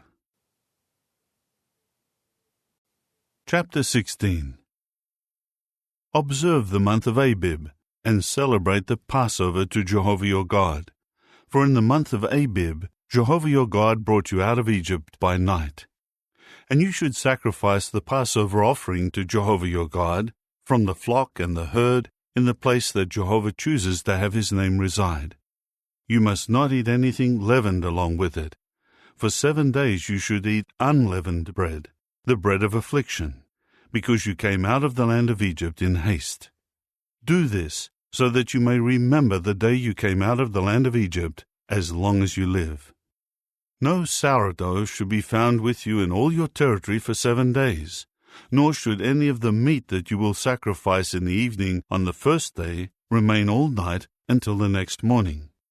You will not be allowed to sacrifice the Passover offering in just any of the cities that Jehovah your God is giving you. But it should be done at the place that Jehovah your God chooses to have his name reside. You should sacrifice the Passover offering in the evening as soon as the sun sets, at the appointed time of your coming out of Egypt. You must cook it and eat it in the place that Jehovah your God will choose, and in the morning you may return to your own tents. 6 days you should eat unleavened bread, and on the 7th day there will be a solemn assembly to Jehovah your God. You must do no work. You should count off 7 weeks. You should begin counting off 7 weeks from the time you first put the sickle to the standing grain. Then you are to celebrate the festival of weeks to Jehovah your God with the voluntary offering from your hand, given in proportion to how Jehovah your God blesses you. And you are to rejoice before Jehovah your God, you and your son, your daughter, your male slave, your female slave, the Levite who is inside your cities, the foreign resident, the fatherless child, and the widow who are in your midst, in the place that Jehovah your God chooses to have his name reside. Remember that you became a slave in Egypt, and observe and carry out these regulations. You should celebrate the festival of booths for 7 days, when you make an ingathering from your threshing floor and from your press for oil and wine. Rejoice during your festival, you and your son, your daughter, your male slave, your female slave, the Levite, the foreign resident, the fatherless child, and the widow who are inside your cities. 7 days you will celebrate the festival to Jehovah your God in the place that Jehovah chooses. For Jehovah your God will bless all your produce and all that you do, and you will become nothing but joyful. 3 times a year all your males should appear before Jehovah your God in the place that he chooses, at the festival of unleavened bread, the festival of weeks, and the festival of booths, and none of them should appear before Jehovah empty-handed. The gift that each one brings should be in proportion to the blessing that Jehovah your God has given you. You should appoint judges and officers for each tribe in all the cities that Jehovah your God is giving you, and they must judge the people with righteous judgment. You must not pervert justice, show partiality, or accept a bribe, for the bribe blinds the eyes of the wise and distorts the words of the righteous. Justice you should pursue, so that you may keep living and take possession of the land that Jehovah your God is giving you. You should not plant any sort of tree as a sacred pole near the altar of Jehovah your God that you make for yourself. Neither should you set up a sacred pillar for yourself, something Jehovah your God hates. Chapter 17. You must not sacrifice to Jehovah your God a bull or a sheep that has a defect or anything wrong with it, for it would be detestable to Jehovah your God. Suppose a man or a woman is found among you, in any of your cities that Jehovah your God is giving you, who is practicing what is bad in the eyes of Jehovah your God, and violating his covenant, and he goes astray and worships other gods, and he bows down to them, or to the sun, or the moon, or all the army of the heavens, a thing that I have not commanded. When it is reported to you, or you hear about it, then you should investigate the matter thoroughly. If it is confirmed to be true that this detestable thing has been done in Israel, you must bring the man or the woman who has done this evil thing out to the city gates, and the man or the woman must be stoned to death. On the testimony of 2 witnesses, or of 3 witnesses, the one who is to die should be put to death. He must not be put to death on the testimony of 1 witness. The hand of the witnesses should be the first to come against him to put him to death, and the hand of all the people afterward. You must remove what is bad from your midst. If a case arises in one of your cities that is too difficult for you to judge, whether it is a case involving bloodshed, or a legal claim that has been raised, or a violent deed that has been committed, or other matters of dispute, you should rise up and go to the place that Jehovah your God chooses. Go to the Levitical priests and to the judge serving in those days, and make your inquiry, and they will hand down the decision to you. Then you must act according to the decision that they hand down to you from the place that Jehovah chooses. Be careful to do according to all that they instruct you. You must act according to the law that they show you and according to the decision that they declare to you. Do not deviate from the decision that they will hand down to you, either to the right or to the left. The man who acts presumptuously by not listening to the priest who is ministering to Jehovah your God or to the judge must die. You must remove what is bad from Israel. All the people will then hear and become afraid, and they will not act presumptuously anymore.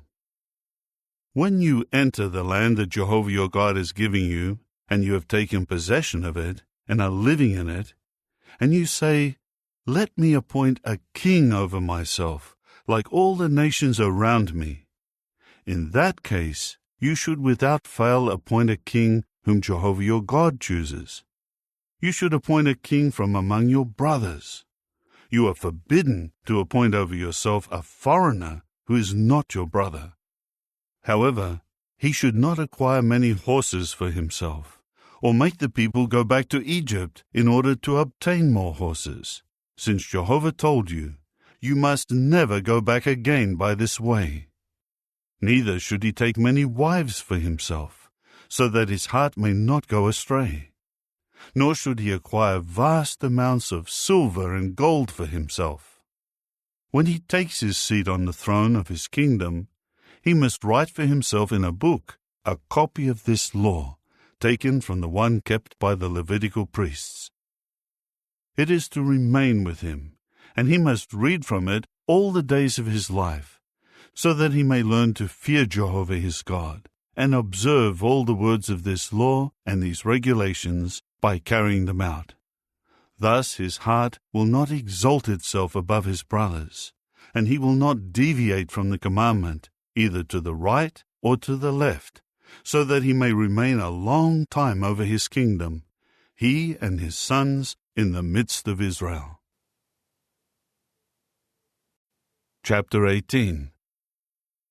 The Levitical priests, and indeed the entire tribe of Levi, will not be given a share or an inheritance with Israel.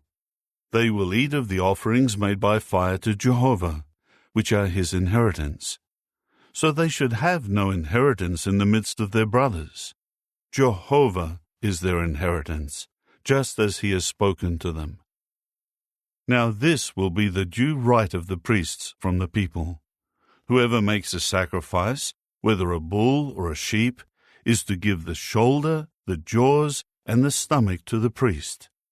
The first fruits of your grain, your new wine, your oil, and the first wool that is shorn from your flock, you should give him. Jehovah your God has chosen him and his sons from all your tribes to minister in the name of Jehovah always. But if a Levite leaves one of your cities in Israel where he was living, and he desires to go to the place that Jehovah chooses, he may minister there in the name of Jehovah his God, the same as all his brothers, the Levites, who are stationed there before Jehovah.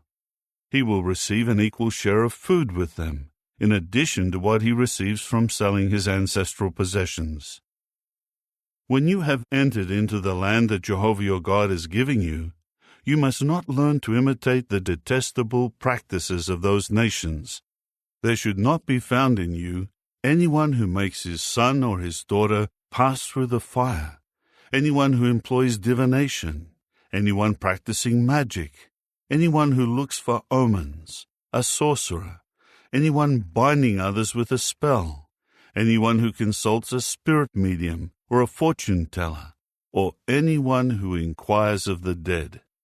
For whoever does these things is detestable to Jehovah, and on account of these detestable practices, Jehovah your God is driving them away from before you. You should prove yourself blameless before Jehovah your God. For these nations that you are dispossessing used to listen to those practicing magic and divination, but Jehovah your God has not allowed you to do anything like this. Jehovah your God will raise up for you from among your brothers a prophet like me. You must listen to him. This is in response to what you asked of Jehovah your God in Horeb on the day of the assembly, when you said, "Do not let me hear the voice of Jehovah my God, or see this great fire any more, so that I do not die." Then Jehovah said to me, "What they have said is good. I will raise up for them from the midst of their brothers a prophet like you, and I will put my words in his mouth, and he will speak to them all that I command him. Indeed, I will require an account from the man who will not listen to my words that he will speak in my name.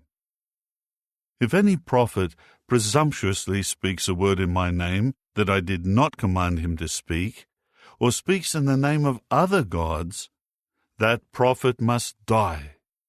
However, you may say in your heart, 'How will we know that Jehovah has not spoken the word?' When the prophet speaks in the name of Jehovah, and the word is not fulfilled or does not come true, then Jehovah did not speak that word. The prophet spoke it presumptuously. You should not fear him." Chapter 19. When Jehovah your God destroys the nations whose land Jehovah your God is giving you, and you have dispossessed them, and have settled in their cities and their houses, you should set apart 3 cities in the midst of your land that Jehovah your God is giving you to possess. You should divide the territory of the land that Jehovah your God has given you to possess into 3 parts, and prepare the roads, so that any manslayer can flee to one of those cities. Now this is what should take place regarding the manslayer, who may flee there in order to live. When he strikes his fellow man unintentionally, and he did not previously hate him, as when he goes with his fellow man into the forest to gather wood, and he raises his hand to cut the tree with the axe, but the axe head flies off the handle and hits his fellow man, and he dies, the manslayer should flee to one of these cities to live. Otherwise, in the heat of anger, the avenger of blood may chase after the manslayer, overtake him, and kill him, because the distance to the city was too far. However, he did not deserve to die, since he did not previously hate his fellow man. That is why I am commanding you, set 3 cities apart. If Jehovah your God enlarges your territory, as he swore to your forefathers, and he has given you all the land that he promised to give to your forefathers, provided you faithfully observe all this commandment that I am giving you today, to love Jehovah your God, and always to walk in his ways, then you are to add 3 other cities to these 3. In this way, no innocent blood will be spilled in your land that Jehovah your God is giving you as an inheritance, and no blood guilt will come upon you. But if a man hated his fellow man, and he was waiting to attack him, and he fatally wounded him and he died, and the man has fled to one of these cities, the elders of his city should then summon him from there, and deliver him into the hand of the avenger of blood, and he must die. You should not feel sorry for him, and you must remove the guilt of innocent blood out of Israel, so that it may go well for you. When you receive your inheritance in the land that Jehovah your God is giving you to possess, you must not move your neighbor's boundary marker from the place where the ancestors set the boundaries. No single witness may convict another for any error or any sin that he may commit. On the testimony of 2 witnesses, or on the testimony of 3 witnesses, the matter should be established. If a malicious witness testifies against a man and charges him with some transgression, the 2 men who have the dispute will stand before Jehovah, before the priests and the judges who will be serving in those days. The judges will thoroughly investigate, and if the man who testified is a false witness, and has brought a false charge against his brother, you should do to him just as he had schemed to do to his brother, and you must remove what is bad from your midst. Those who remain will hear and be afraid, and they will never again do anything bad like this among you. You should not feel sorry. Life will be for life, eye for eye, tooth for tooth, hand for hand, foot for foot. Chapter 20. If you go to war against your enemies, and you see their horses and chariots and troops that outnumber yours, do not be afraid of them, for Jehovah your God, who brought you up out of the land of Egypt, is with you. When you are about to go into battle, the priest should approach and address the people.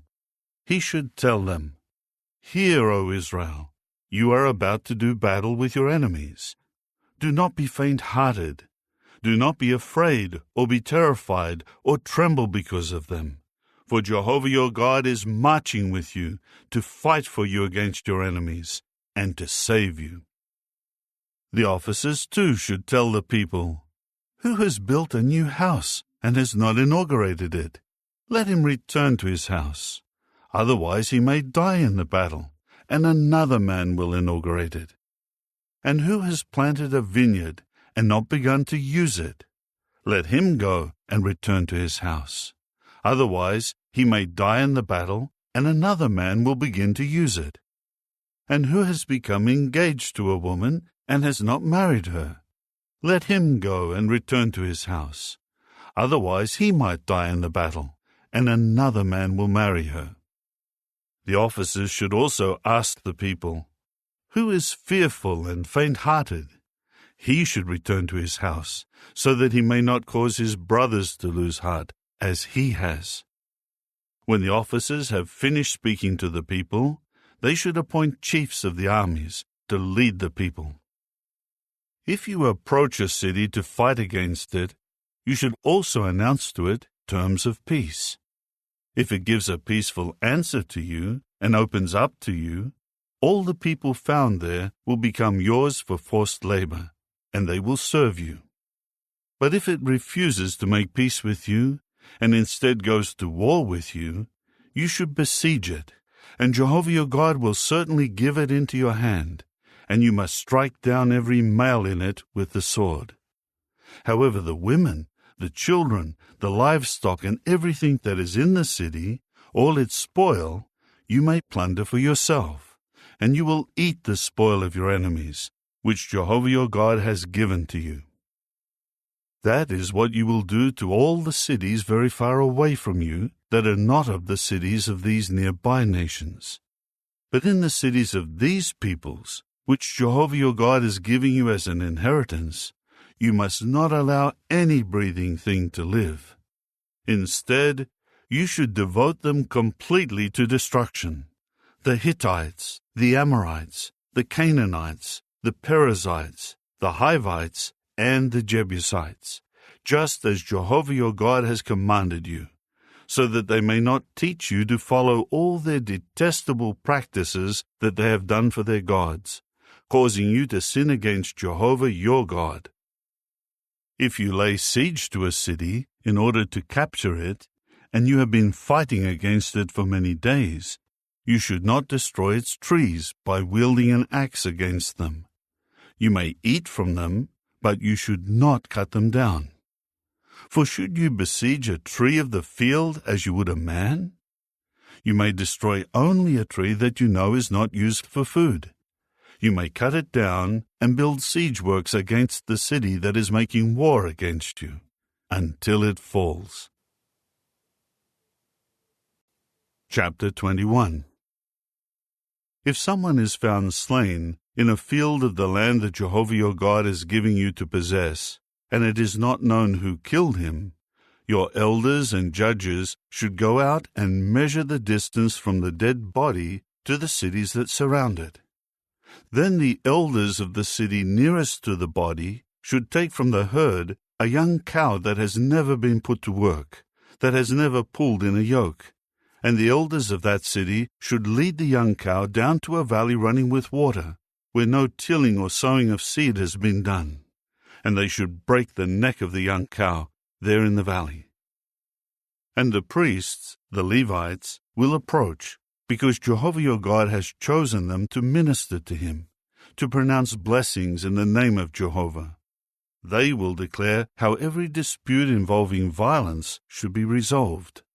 Then all the elders of the city, who are nearest to the dead body, should wash their hands over the young cow, whose neck was broken in the valley, and they should declare, "Our hands did not shed this blood, nor did our eyes see it shed. Do not hold this against your people Israel, whom you redeemed, O Jehovah, and do not let guilt for innocent blood remain among your people Israel. Then the blood guilt will not be held against them. In this way you will remove the guilt of innocent blood from your midst, by doing what is right in Jehovah's eyes. If you go to war against your enemies, and Jehovah your God defeats them for you, and you take them captive, and you see among the captives a beautiful woman, and you are attracted to her, and you want to take her as your wife, you may bring her into your house. She should then shave her head, attend to her nails, and remove the clothing of her captivity, and dwell in your house. She will weep for her father and her mother a whole month, and afterward you may have relations with her. You will become her husband, and she will become your wife. But if you are not pleased with her, you should then let her go wherever she wishes. But you may not sell her for money, or treat her harshly, since you have humiliated her. If a man has 2 wives, and he loves one more than the other, and both have borne sons to him, and the firstborn son belongs to the unloved one, on the day that he gives his inheritance to his sons, he will not be allowed to treat the son of the loved one as his firstborn at the expense of the son of the unloved one, the firstborn. He should recognize as the firstborn the unloved one's son by giving him the double portion of everything he has, for that one is the beginning of his procreative power. The right of the firstborn's position belongs to him. If a man has a son who is stubborn and rebellious, and he does not obey his father or his mother, and they have tried to correct him, but he refuses to listen to them, his father and his mother should take hold of him and bring him out to the elders at the gate of his city, and say to the elders of his city, "This son of ours is stubborn and rebellious, and he refuses to obey us. He is a glutton and a drunkard." Then all the men of his city must stone him to death. So you must remove what is bad from your midst, and all Israel will hear and become afraid. If a man commits a sin deserving the sentence of death, and he has been put to death, and you have hung him on a stake, his dead body should not remain all night on the stake. Instead, you should be sure to bury him on that day, because the one hung up is something accursed of God, and you should not defile your land that Jehovah your God is giving you as an inheritance. Chapter 22. If you see your brother's bull or his sheep going astray, do not deliberately ignore it. You should without fail lead it back to your brother. But if your brother does not live near you, or you do not know him, you should bring the animal to your house, and it will remain with you until your brother searches for it. Then you should return it to him. That is what you should do with his donkey, with his clothing, and with anything that your brother has lost and you have found. You must not ignore it. If you see your brother's donkey or his bull fall down on the road, you must not deliberately ignore it. You should without fail help him raise the animal up. A woman must not put on the clothing of a man, nor should a man wear the clothing of a woman. For anyone doing so is detestable to Jehovah your God. If you happen upon a bird's nest along the road, with young ones or eggs, whether in a tree or on the ground, and the mother is sitting on the young ones or the eggs, you must not take the mother together with her young. Be sure to send the mother away, but you may take the young for yourself. Do this so that it may go well with you, and you may live long. If you build a new house, you must also make a parapet for your roof, so that you may not bring blood guilt on your house because of someone falling from it. You must not sow your vineyard with two sorts of seed.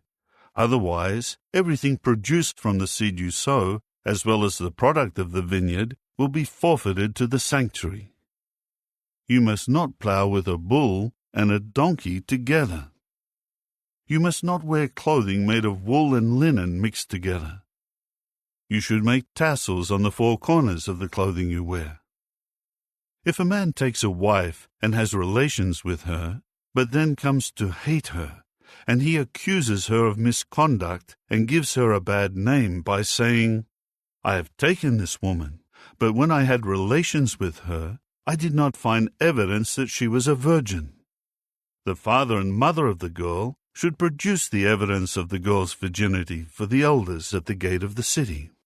The girl's father must say to the elders, "I gave my daughter to this man as a wife, but he hates her and is accusing her of misconduct by saying, 'I have found out that your daughter does not have evidence of virginity. Now this is the evidence of my daughter's virginity.' They will then spread out the cloth before the elders of the city. The city elders will take the man and discipline him. They will fine him 100 silver shekels and give them to the girl's father, because the man defamed a virgin of Israel, and she will continue to be his wife. He will not be allowed to divorce her as long as he lives. If, though, the accusation is true, and there is no evidence that the girl was a virgin, they should bring the girl out to the entrance of her father's house, and the men of her city should stone her to death, because she has committed a disgraceful act in Israel by committing sexual immorality in the house of her father.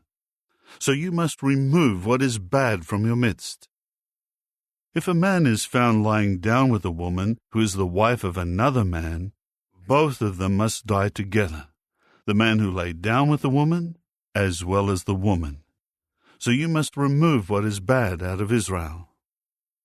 If a virgin is engaged to a man, and another man happens to meet her in the city and lies down with her, you should bring them both out to the gate of that city and stone them to death, the girl because she did not scream in the city, and the man because he humiliated the wife of his fellow man. So you must remove what is evil from your midst. If, however, the man happened to meet the engaged girl in the field, and the man overpowered her and lay down with her, the man who lay down with her is to die by himself, and you must do nothing to the girl. The girl has not committed a sin deserving of death. This case is the same as when a man attacks his fellow man and murders him, for he happened to meet her in the field, and the engaged girl screamed, but there was no one to rescue her. If a man happens to meet a virgin girl who is not engaged, and he seizes her and lies down with her, and they are discovered, the man who lay down with her must give the girl's father 50 silver shekels, and she will become his wife. Because he humiliated her, he will not be allowed to divorce her as long as he lives. No man should take his father's wife, so that he may not dishonor his father. Chapter 23. No man who has been castrated by having his testicles crushed, or who has had his male organ cut off, may come into the congregation of Jehovah. No illegitimate son may come into the congregation of Jehovah. Even to the 10th generation, none of his descendants may come into the congregation of Jehovah. No Ammonite or Moabite may come into the congregation of Jehovah.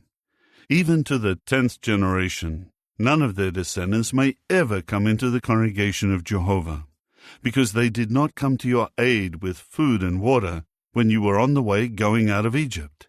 and because they hired against you Balaam the son of Beor from Pethor of Mesopotamia to curse you. But Jehovah your God refused to listen to Balaam. Rather, Jehovah your God changed the curse into a blessing for you, because Jehovah your God loved you. You should never seek their welfare or their prosperity all your days. You must not hate an Edomite, for he is your brother.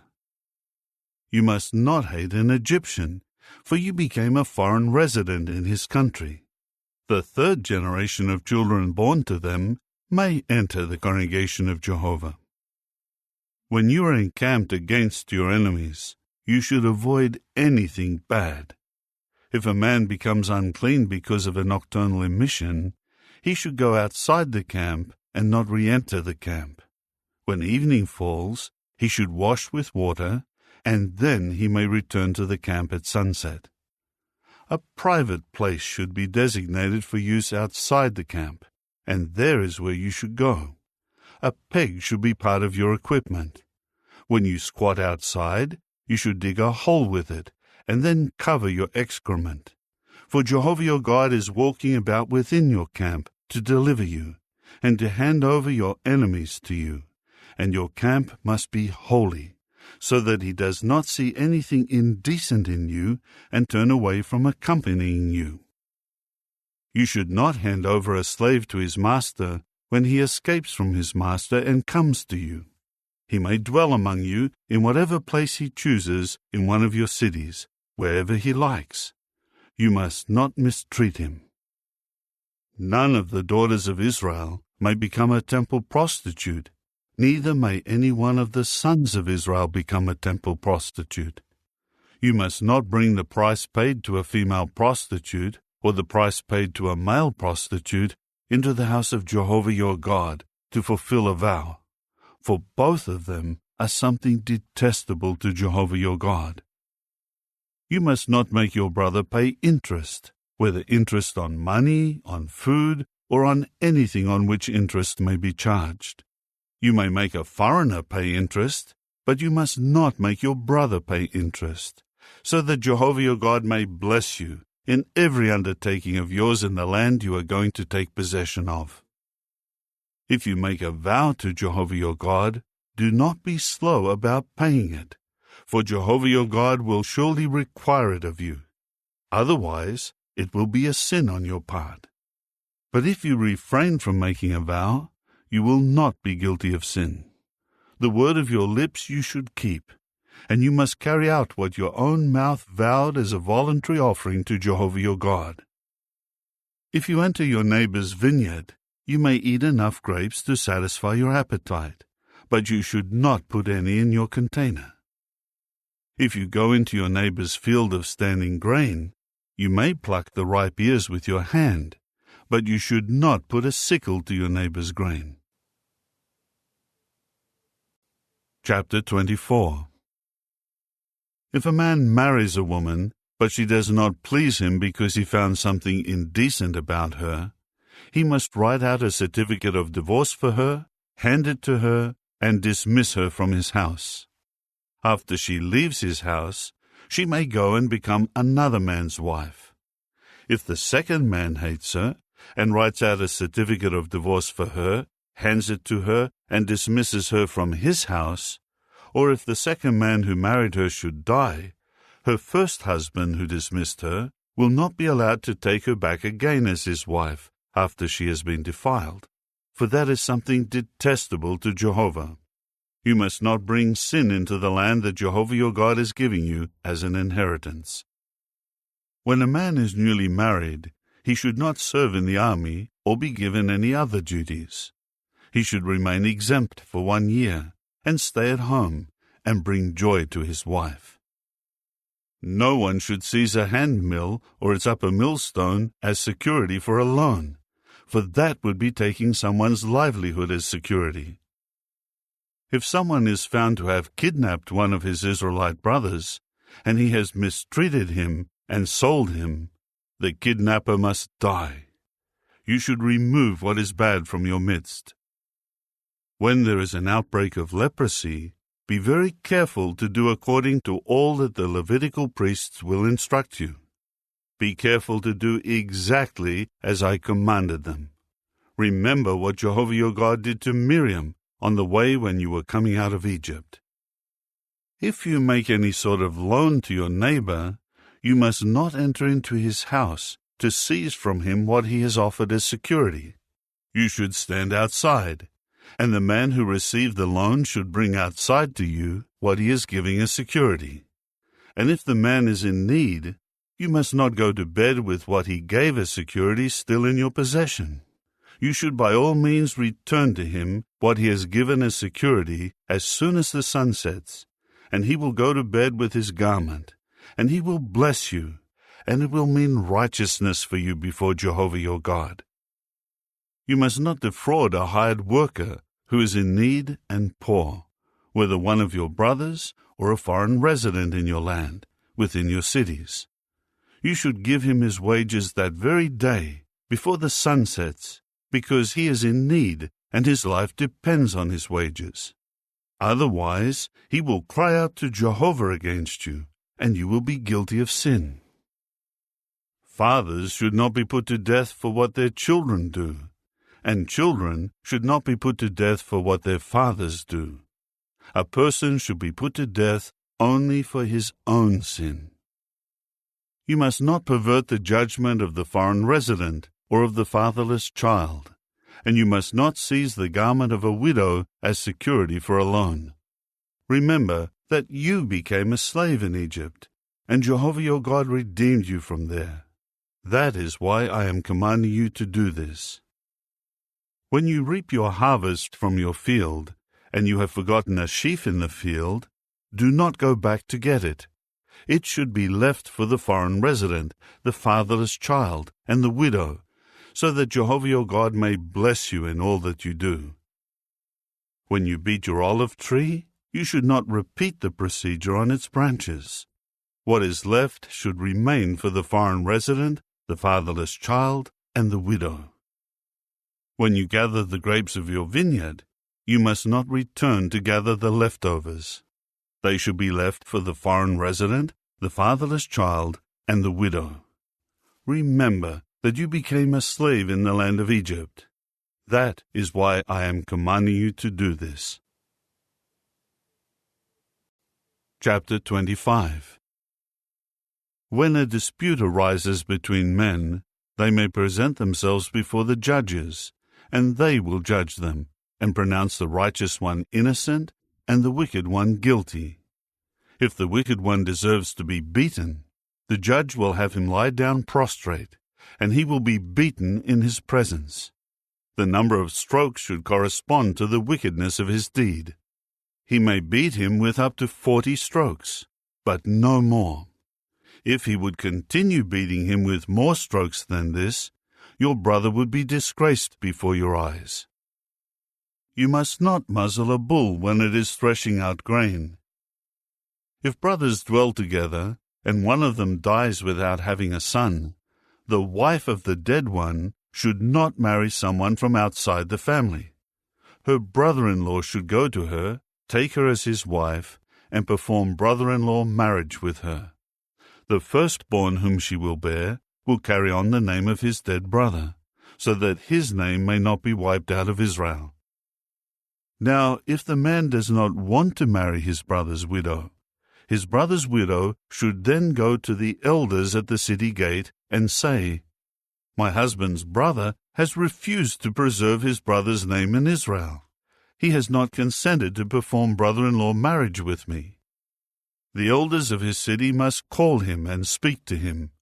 Should he insist and say, "I do not want to marry her," then his brother's widow should approach him before the elders, remove his sandal from his foot, spit in his face, and say, "That is what should be done to the man who will not build up his brother's household." After that, his family name in Israel will be known as the house of the one who had his sandal removed. If two men get into a fight with each other, and the wife of the one intervenes to protect her husband from the one striking him, and she reaches out her hand and grabs hold of him by his private parts, you must amputate her hand. You should not feel sorry. You must not have in your bag 2 different stone weights, a large one and a small one. You must not have in your house 2 different measuring containers, a large one and a small one. You should keep an accurate and honest weight and an accurate and honest measure, so that you will live long in the land that Jehovah your God is giving you. For every unjust person who does such things is detestable to Jehovah your God. Remember what Amalek did to you on the way as you were coming out of Egypt, how he met you along the way and attacked all those straggling behind you when you were exhausted and weary. He did not fear God. When Jehovah your God has given you rest from all your enemies around you, in the land that Jehovah your God is giving you as an inheritance to possess, you should wipe out the mention of Amalek from under the heavens. You must not forget. Chapter 26. When eventually you enter into the land that Jehovah your God is giving you as an inheritance, and you have taken possession of it and are dwelling in it, you are to take some of the first fruits of all the produce of the ground, which you will gather from your land that Jehovah your God is giving you, and put them in a basket, and go to the place that Jehovah your God chooses to have his name reside. You must go to the priest who will be serving in those days, and say to him, "Today I am reporting to Jehovah your God that I have come into the land that Jehovah swore to our forefathers to give to us." The priest will then take the basket out of your hand and deposit it before the altar of Jehovah your God. Then you are to declare before Jehovah your God, "My father was a wandering Aramean, and he went down to Egypt and resided there as a foreigner, with few in his household. But there he became a great nation, mighty and numerous. And the Egyptians mistreated and oppressed us and imposed harsh slavery on us. So we began to cry out to Jehovah the God of our forefathers, and Jehovah heard our voice and looked upon our affliction and our trouble and our oppression. Finally Jehovah brought us out of Egypt with a mighty hand and an outstretched arm, and with terrifying deeds and with signs and miracles. Then he brought us to this place and gave us this land, a land flowing with milk and honey. Now I have brought the firstfruits of the produce of the ground that Jehovah has given me. You must deposit it before Jehovah your God and bow down before Jehovah your God. You will then rejoice over all the good that Jehovah your God has given you and your household, you and the Levite and the foreign resident who is among you. When you finish tithing the entire 10th of your produce in the 3rd year, the year of the 10th, you will give it to the Levite, the foreign resident, the fatherless child, and the widow, and they will eat their fill within your cities. You will then say before Jehovah your God, "I have cleared the holy portion out of my house, and given it to the Levite, the foreign resident, the fatherless child, and the widow, just as you have commanded me. I have not violated or neglected your commandments. I have not eaten of it while mourning, or removed any of it while unclean, or given any of it for the dead. I have obeyed the voice of Jehovah my God, and have done all that you commanded me.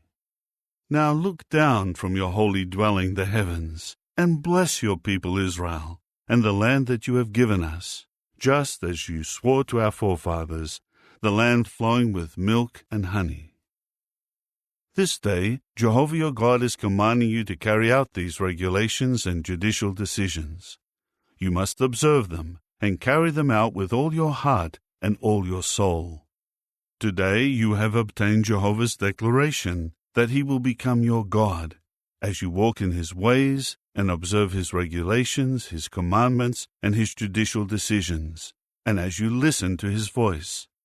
And today Jehovah has obtained your declaration that you will become his people, his special property, just as he has promised you, and that you will observe all his commandments, and that he will put you high above all the other nations that he has made, giving you praise and fame and glory, as you prove yourself a people holy to Jehovah your God, just as he has promised.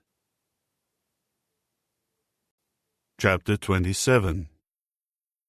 Then Moses, together with the elders of Israel, commanded the people, saying, Observe every commandment that I am giving you today.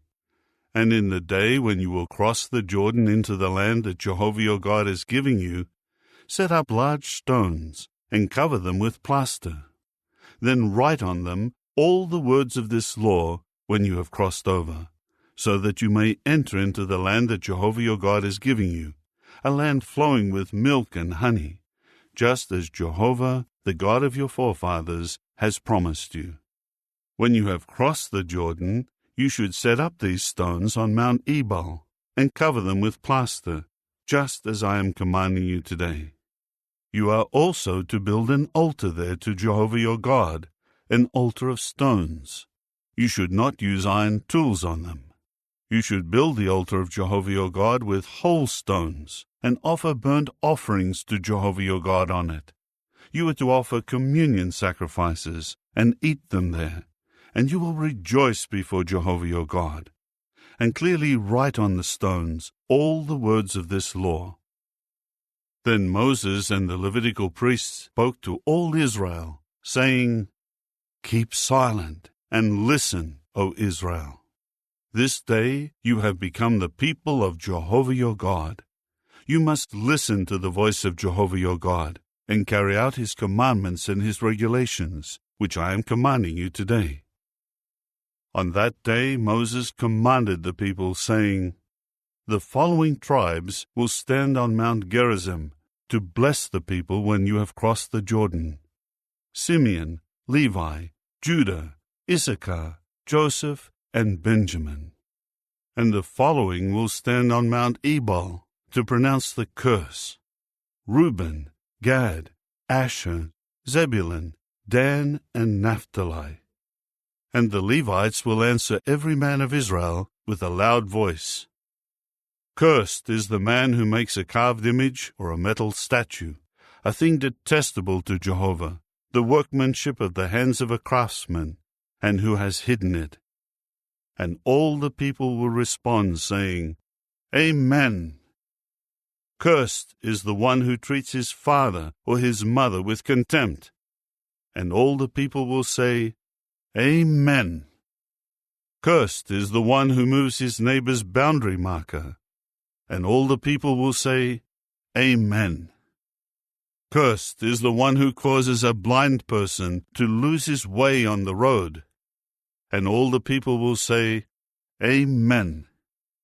Cursed is the one who perverts the judgment of a foreign resident, a fatherless child, or a widow.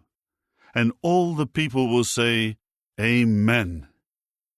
Cursed is the one who lies down with his father's wife, for he has dishonored his father. And all the people will say, Amen. Cursed is the one who lies down with any animal. And all the people will say, Amen.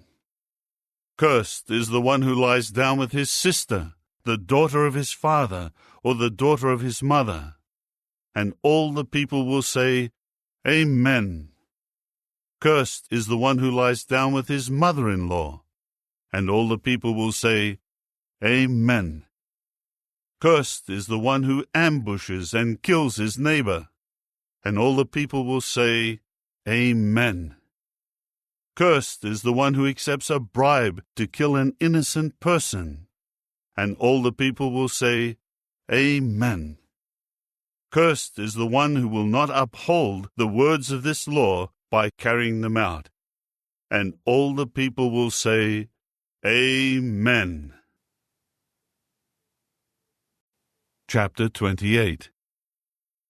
And if you will without fail listen to the voice of Jehovah your God, by being careful to do all his commandments that I am commanding you today, Jehovah your God will certainly put you high above all other nations of the earth. All these blessings will come upon you and overtake you, because you keep listening to the voice of Jehovah your God. Blessed you will be in the city, and blessed you will be in the field. Blessed will be your children, and the fruit of your ground, and the offspring of your livestock, your young cattle and sheep. Blessed will be your basket and your kneading bowl. Blessed you will be when you come in, and blessed you will be when you go out. Jehovah will cause your enemies who rise up against you to be defeated before you. They will attack you from one direction, but they will flee from you in 7 different directions. Jehovah will decree for you a blessing on your storehouses and every undertaking of yours, and he will certainly bless you in the land that Jehovah your God is giving you. Jehovah will establish you as a holy people to himself, just as he swore to you, because you continue to keep the commandments of Jehovah your God and walk in his ways. All the peoples of the earth will have to see that Jehovah's name has been called upon you, and they will be afraid of you. Jehovah will make you overflow with many children, and much livestock, and fruitful ground in the land that Jehovah swore to your forefathers to give you. Jehovah will open up to you his good storehouse, the heavens, to give your land rain in its season, and to bless all that you do. You will lend to many nations, while you yourself will not need to borrow. Jehovah will make you the head and not the tail, and you will be on top and not on the bottom, if you keep obeying the commandments of Jehovah your God that I am commanding you today to observe and to do. You must not deviate from all the words that I am commanding you today, to the right or to the left, to walk after other gods to serve them. But if you will not listen to the voice of Jehovah your God, by taking care to do all his commandments and his statutes that I am commanding you today, all these curses will come upon you and overtake you. Cursed you will be in the city, and cursed you will be in the field. Cursed will be your basket and your kneading bowl. Cursed will be your children, and the fruit of your ground, and your young cattle and sheep. Cursed you will be when you come in, and cursed you will be when you go out. Jehovah will send upon you the curse, confusion and punishment in every undertaking of yours, until you have been annihilated and have quickly perished because of your bad practices and your forsaking me. Jehovah will cause the disease to cling to you until he has exterminated you from the land you are going to take possession of. Jehovah will strike you with tuberculosis, burning fever, inflammation, feverish heat, the sword, scorching blight, and mildew, and they will pursue you until you have perished. The skies over your head will be copper, and the earth beneath you iron. Jehovah will make the rain of your land powder and dust that will come down on you from the heavens until you have been annihilated. Jehovah will cause you to be defeated before your enemies. You will attack them from one direction, but you will flee from them in 7 different directions, and you will become an object of horror to all the earth's kingdoms. And your carcasses will become food for every bird of the sky and animal of the ground, with no one to frighten them away. Jehovah will strike you with the boils of Egypt, piles, eczema, and skin lesions, from which you cannot be healed. Jehovah will strike you with madness and blindness and confusion. You will grope about at midday, just as a blind man gropes about in darkness, and you will not succeed in anything you do, and you will be constantly defrauded and robbed, with no one to save you. You will become engaged to a woman, but another man will rape her. You will build a house, but you will not live in it. You will plant a vineyard, but you will not begin to use it. Your bull will be slaughtered before your eyes, but you will not eat any of it. Your donkey will be stolen right in front of you, but it will not return to you. Your sheep will be given to your enemies, but you will have no savior. Your sons and your daughters will be given to another people while you look on, and you will always long for them, but your hands will be powerless. The fruitage of your ground and all that you produce will be eaten by a people whom you have not known, and you will always be defrauded and crushed. You will be driven mad by what your eyes see. Jehovah will strike you with painful and incurable boils on your knees and legs, from the sole of your foot to the crown of your head. Jehovah will drive you and the king whom you set up over yourself to a nation that you and your forefathers have not known, and there you will serve other gods, gods of wood and of stone. And you will become an object of horror and of scorn, and a cause for ridicule among all the peoples to whom Jehovah drives you. You will take much seed out into the field, but you will gather little, because the locust will devour it. Vineyards you will plant and cultivate, but you will drink no wine and gather nothing, because the worm will consume it. You will have olive trees in all your territory, but you will rub no oil on yourself, because your olives will drop off. Sons and daughters you will bear, but they will not remain yours, because they will go off into captivity. Swarms of insects will overwhelm all your trees and the fruitage of your ground. The foreign resident who is in your midst will keep ascending higher and higher over you, while you yourself will keep descending lower and lower. He will lend to you, but you will not lend to him. He will become the head, while you yourself will become the tail. All these curses will certainly come upon you and pursue you and overtake you until you have been annihilated, because you did not listen to the voice of Jehovah your God by keeping his commandments and his statutes that he commanded you. And they will continue on you and your offspring as a permanent sign and portent, because you did not serve Jehovah your God with rejoicing and joy of heart when you had such an abundance of everything. Jehovah will send your enemies against you, and you will serve them while you are hungry and thirsty and poorly clothed and lacking everything. He will put an iron yoke on your neck until he has annihilated you. Jehovah will raise up against you a distant nation from the end of the earth. It will pounce like an eagle, a nation whose language you will not understand, a nation fierce in appearance that will show no regard to the old or favor to the young.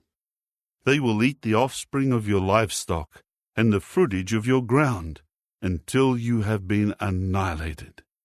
They will not leave any grain, new wine or oil, young cattle or sheep for you until they have destroyed you. They will besiege you, shutting you up inside all your cities throughout your land, until your high and fortified walls that you are trusting in fall down. Yes, they will certainly besiege you within all your cities, throughout your land that Jehovah your God has given you. Then you will have to eat your own children, the flesh of your sons and your daughters, whom Jehovah your God has given you, because of the severity of the siege and the distress your enemy inflicts on you. Even the most delicate and sensitive man among you will have no pity on his brother, or his cherished wife, or his sons who remain, and he will not share with them any of the flesh of his sons that he will eat, because he has nothing else on account of the severity of the siege and the distress your enemy inflicts on your cities. And the delicate and sensitive woman among you, who would not even think of putting the sole of her foot on the ground because she is so delicate, will show no pity to her cherished husband, or her son, or her daughter, even toward the afterbirth that comes from between her legs, and toward the son she bears.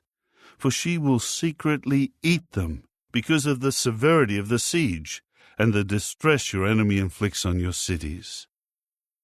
If you will not carefully observe all the words of this law that are written in this book, and you do not fear this glorious and awe-inspiring name, that of Jehovah your God, Jehovah will inflict very severe plagues on you and your offspring, great and enduring plagues, and grievous and enduring sicknesses. He will bring back upon you all the diseases of Egypt that you used to fear, and they will certainly cling to you. Moreover, Jehovah will even bring upon you every sickness or plague not written in the book of this law, until you have been annihilated.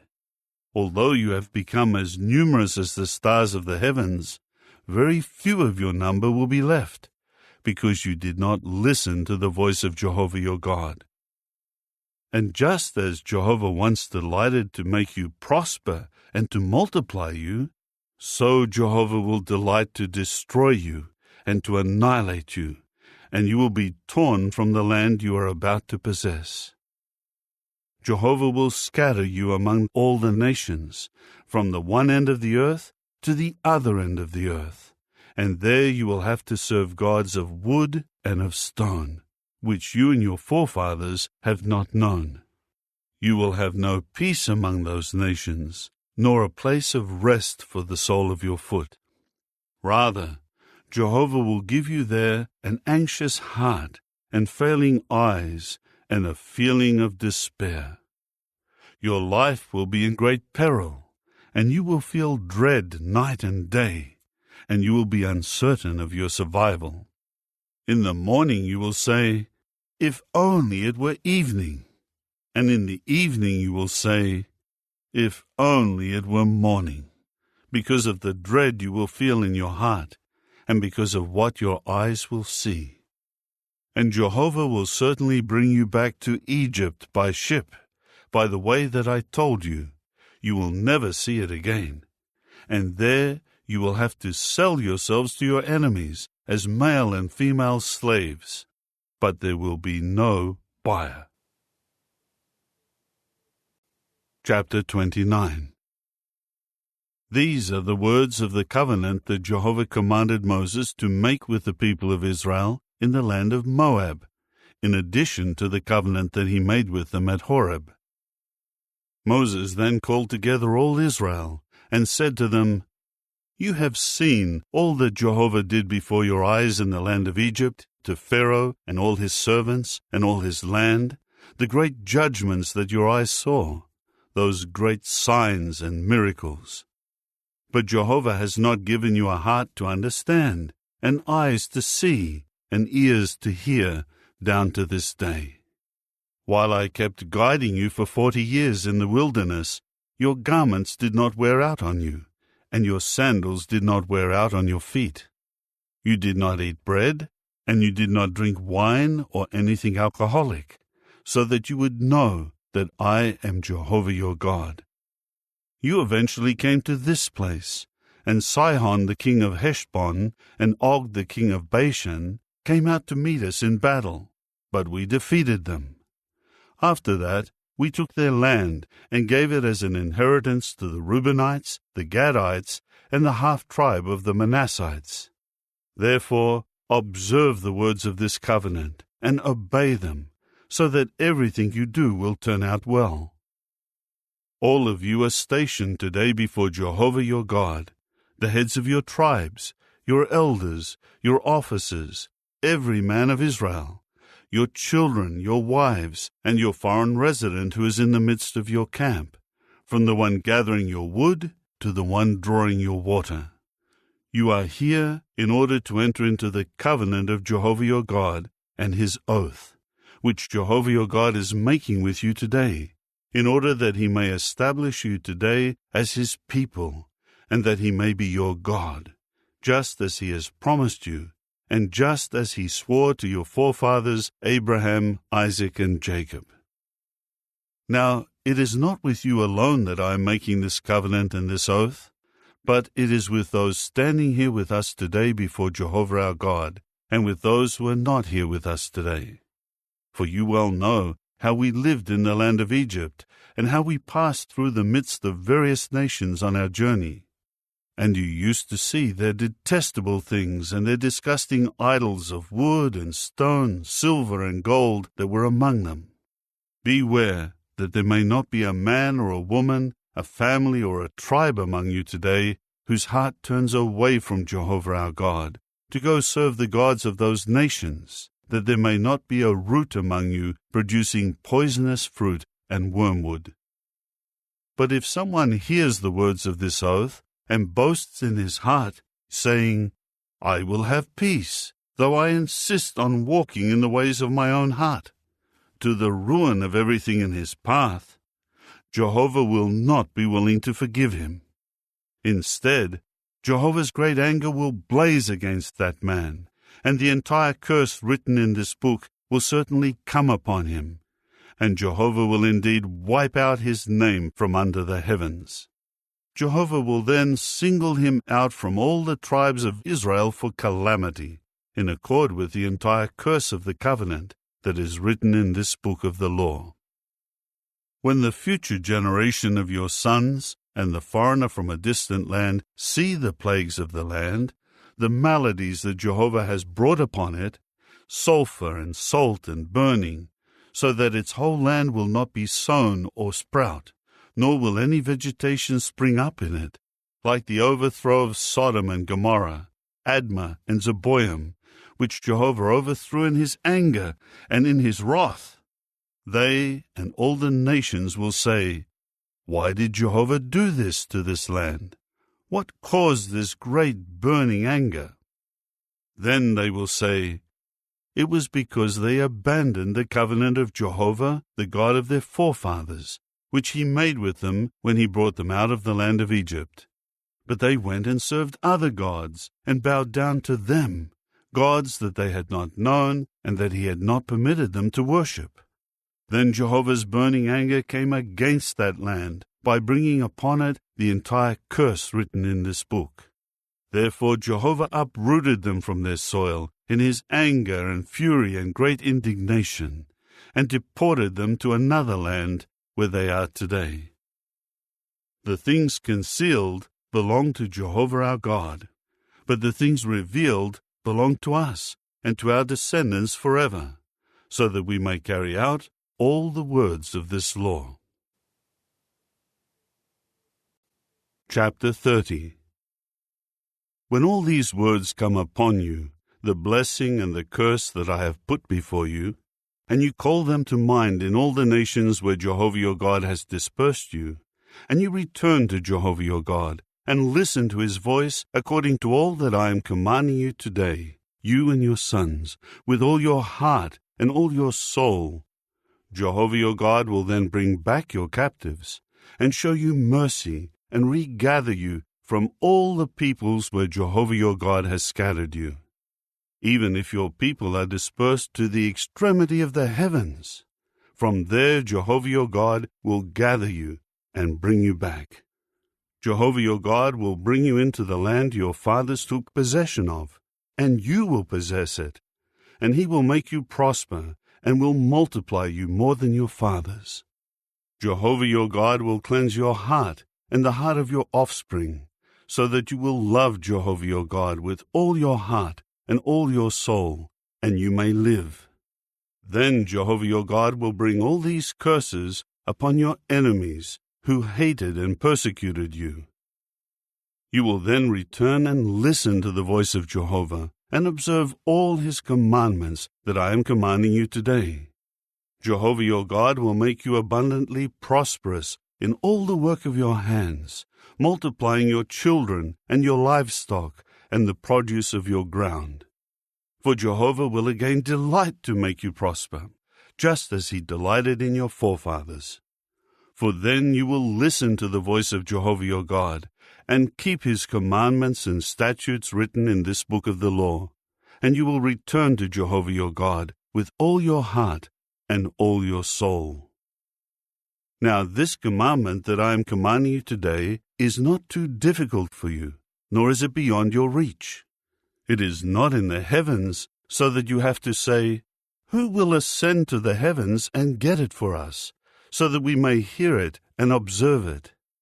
Nor is it on the other side of the sea, so that you have to say, Who will cross over to the other side of the sea and get it for us, so that we may hear it and observe it? For the word is very near you, in your own mouth and in your own heart, so that you may do it.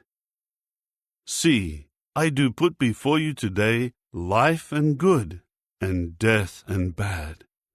If you listen to the commandments of Jehovah your God that I am commanding you today, by loving Jehovah your God, by walking in his ways, and by keeping his commandments and his statutes and his judicial decisions, then you will live and multiply, and Jehovah your God will bless you in the land you are going to possess.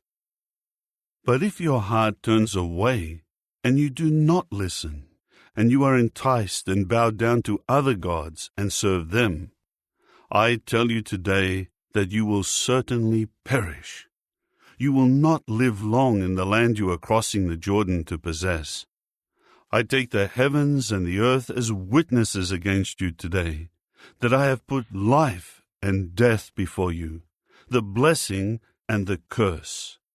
And you must choose life so that you may live, you and your descendants, by loving Jehovah your God, by listening to his voice, and by sticking to him. For he is your life, and by him you will endure a long time in the land that Jehovah swore to give to your forefathers, Abraham, Isaac, and Jacob. Chapter 31. Then Moses went out and spoke these words to all Israel, saying to them, I am 120 years old today. I can no longer lead you, for Jehovah has said to me, You will not cross this Jordan. Jehovah your God is the one crossing before you, and he himself will annihilate these nations before you, and you will drive them away. Joshua is the one who will lead you across, just as Jehovah has spoken. Jehovah will do to them just as he did to Sihon and to Og, the kings of the Amorites, and to their land when he annihilated them. Jehovah will defeat them for you, and you are to do to them according to the whole commandment that I have given you. Be courageous and strong. Do not be afraid or struck with terror before them, for Jehovah your God is the one marching with you. He will neither desert you nor abandon you. Moses then called Joshua and said to him before the eyes of all Israel, Be courageous and strong, for you are the one who will bring this people into the land that Jehovah swore to their forefathers to give to them, and you will give it to them as an inheritance. Jehovah is the one marching before you, and he will continue with you. He will neither desert you nor abandon you. Do not be afraid or be terrified. Then Moses wrote this law and gave it to the priests, the Levites, who carried the ark of Jehovah's covenant, and to all the elders of Israel. Moses commanded them, saying, At the end of every 7 years, at the appointed time in the year of the release, during the festival of booths, when all Israel appears before the presence of Jehovah your God in the place that he chooses, you should read this law for all Israel to hear it. Gather the people together, the men, the women, the children, and your foreign resident who is within your cities, in order that they may listen and learn about and fear Jehovah your God, and take care to carry out all the words of this law. Then their sons who have not known this law will listen and learn to fear Jehovah your God all the days that you live in the land that you are crossing the Jordan to possess. Jehovah then said to Moses, Look, the time has drawn near for you to die. Call Joshua, and present yourselves at the tent of meeting, so that I may commission him. So Moses and Joshua went and presented themselves at the tent of meeting. Then Jehovah appeared at the tent in the pillar of cloud, and the pillar of cloud stood by the entrance of the tent. Jehovah now said to Moses, Look, you are about to die, and this people will begin to commit spiritual prostitution with the foreign gods that are around them in the land to which they are going. They will forsake me and break my covenant that I have made with them. At that time my anger will blaze against them, and I will forsake them and hide my face from them until they are devoured. Then After many calamities and distresses have come upon them, they will say, "Is it not because our God is not in our midst that these calamities have come upon us?" But I will keep my face hidden in that day, because of all the wickedness that they have done in turning to other gods. Now write down this song for yourselves, and teach it to the Israelites. Have them learn it, in order that this song may serve as my witness against the people of Israel. When I bring them to the land that I have sworn about to their forefathers, one flowing with milk and honey, and they eat their fill and prosper, they will turn to other gods and serve them, and treat me with disrespect, and break my covenant. When many calamities and distresses come upon them, this song will serve as a witness to them, for their descendants should not forget it. For I already know the inclination that they have developed, even before I bring them into the land about which I have sworn. So Moses wrote down this song in that day, and taught it to the Israelites. He then commissioned Joshua the son of Nun, and said, "Be courageous and strong, for you are the one who will bring the Israelites into the land about which I have sworn to them, and I will continue with you." As soon as Moses had completed writing the words of this law in a book in their entirety, Moses commanded the Levites who carried the ark of Jehovah's covenant, saying, "Take this book of the law, and place it at the side of the ark of the covenant of Jehovah your God, and it will serve as a witness there against you. For I myself well know your rebelliousness and your stubbornness. If you have been so rebellious against Jehovah while I am still alive with you, then how much more so will you be after my death? Gather together to me all the elders of your tribes and your officers, and let me speak these words in their hearing, and let me take the heavens and the earth as witnesses against them. For I well know that after my death you will surely act wickedly, and turn aside from the way about which I have commanded you. And calamity will certainly befall you at the close of the days, because you will do what is bad in the eyes of Jehovah, and you will offend him by the works of your hands." Then, in the hearing of the entire congregation of Israel, Moses recited the words of this song from beginning to end. Chapter 32.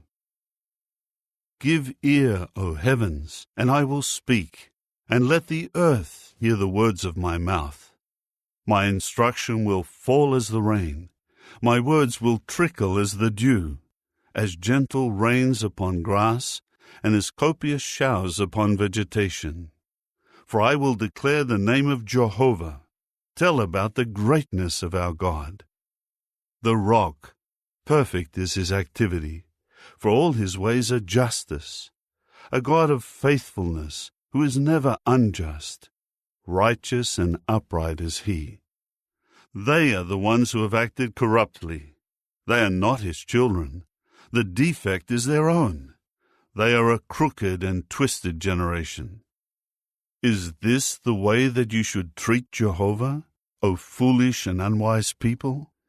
Is he not your Father who caused your existence, the one who made you and firmly established you? Remember the days of old. Consider the years of past generations. Ask your father, and he can tell you, your elders, and they will inform you. When the Most High gave the nations their inheritance, when he divided the sons of Adam from one another, he fixed the boundary of the peoples with regard for the number of the sons of Israel. For Jehovah's people are his portion. Jacob is his inheritance. He found him in a wilderness land, and in an empty, howling desert. He protectively encircled him, took care of him, and safeguarded him as the pupil of his eye. Just as an eagle stirs up its nest, hovers over its fledglings, spreading out its wings, taking them, carrying them on its pinions. Jehovah alone kept leading him. No foreign god was with him. He made him ride upon earth's high places, so that he ate the produce of the field. He nourished him with honey from the crag, and oil out of a flinty rock, butter of the herd, and milk of the flock, together with the choicest sheep, and rams of Bashan, and he-goats, together with the finest wheat, and you drank wine from the blood of grapes. When Jeshurun grew fat, he kicked out rebelliously. You have grown fat, you have become stout, you have become bloated. So he forsook God, who made him, and despised the rock of his salvation. They incited him to fury with foreign gods. They were offending him with detestable things. They were sacrificing to demons, not to God, to gods that they had not known, new ones that came along recently, to gods that your forefathers did not know. You forgot the rock who fathered you, and you did not remember the God who gave birth to you. When Jehovah saw it, he rejected them, because his sons and his daughters offended him. So he said, I will hide my face from them. I will see what will become of them.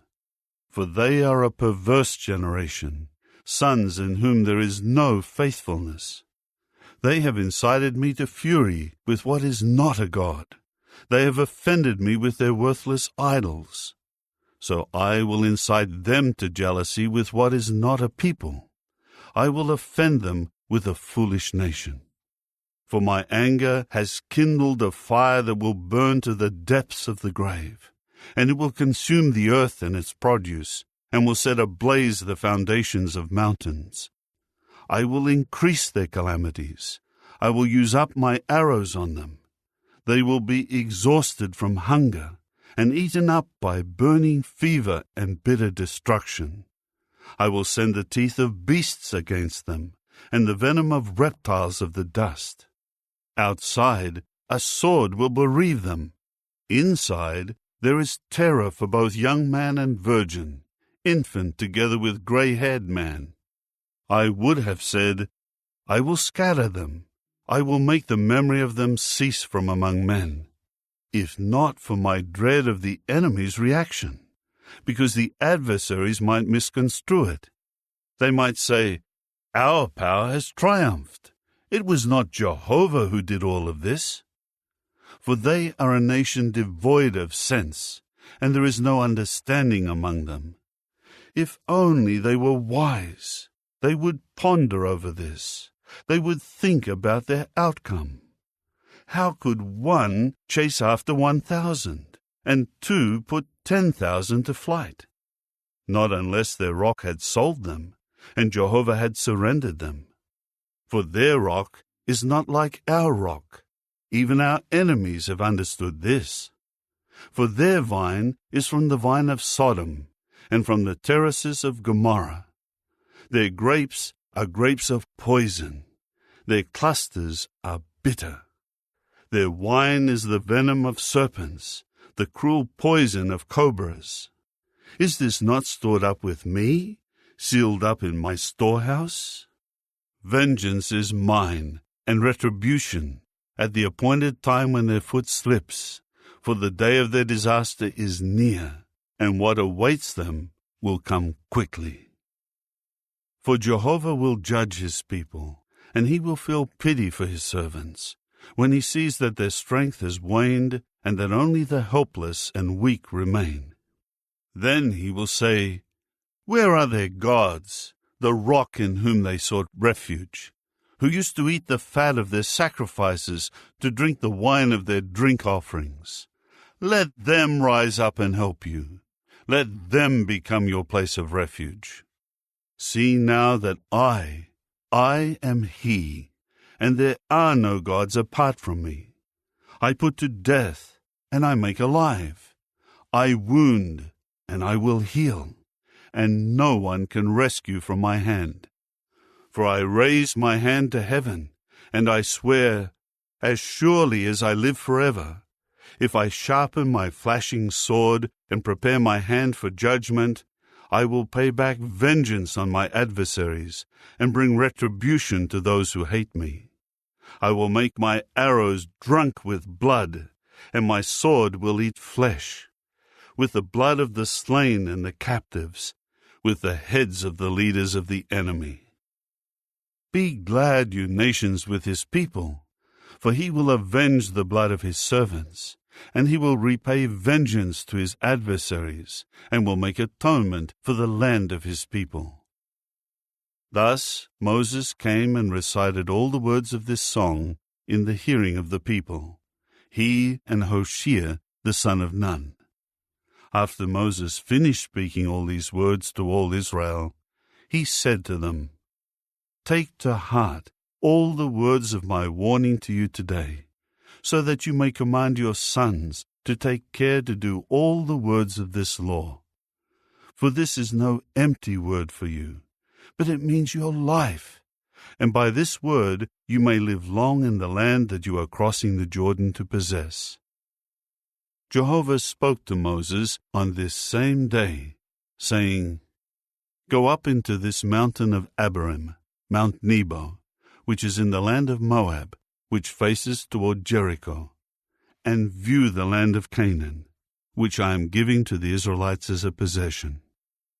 Then you will die on the mountain you are about to ascend, and be gathered to your people, just as Aaron your brother died on Mount Hor and was gathered to his people, because both of you were unfaithful to me among the Israelites at the waters of Meribah of Kadesh in the wilderness of Zin, because you did not sanctify me before the people of Israel.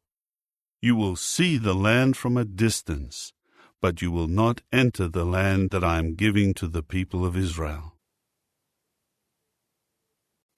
Chapter 33. Now this is the blessing that Moses, the man of the true God, pronounced on the Israelites before his death. He said, "Jehovah, from Sinai he came, and he shone upon them from Seir. He shone forth in glory from the mountainous region of Paran, and with him were holy myriads. At his right hand his warriors. He had affection for his people. All their holy ones are in your hand. They were sitting at your feet. They began to listen to your words. Moses gave us a command, a law, as a possession of the congregation of Jacob. And he became king in Jeshurun, when the heads of the people gathered together, along with all the tribes of Israel. Let Reuben live and not die off, and may his men not become few." And he pronounced this blessing on Judah. "Hear, O Jehovah, the voice of Judah, and may you bring him back to his people. His arms have defended what belongs to him, and may you help him against his adversaries." Of Levi he said, "Your Thummim and your Urim belong to the man loyal to you, whom you put to the test at Massah. You began to contend with him by the waters of Meribah, the man who said to his father and his mother, 'I have not shown regard to them.' Even his brothers he did not acknowledge, and he ignored his own sons. For they kept your word, and they observed your covenant. Let them instruct Jacob in your judicial decisions, and Israel in your law. Let them offer up incense as a pleasant aroma for you, and a whole offering on your altar. Bless, O Jehovah, his strength, and may you show pleasure in the work of his hands. Crush the legs of those who rise up against him, so that those who hate him may rise up no more." Of Benjamin he said, "Let the beloved one of Jehovah reside in security by him. While he shelters him the whole day, he will reside between his shoulders." Of Joseph he said, "May his land be blessed by Jehovah with the choice things of heaven, with dew and the waters from the springs below, with choice things produced by the sun, and the choice yield each month, with the choicest things from the ancient mountains, and choice things of the enduring hills, with the choice things of the earth and what fills it, and with the approval of the one residing in the thorn bush. May they come upon the head of Joseph, on the crown of the head of the one singled out from his brothers. His splendor is like that of a firstborn bull, and his horns are the horns of a wild bull. With them he will push peoples all together to the ends of the earth.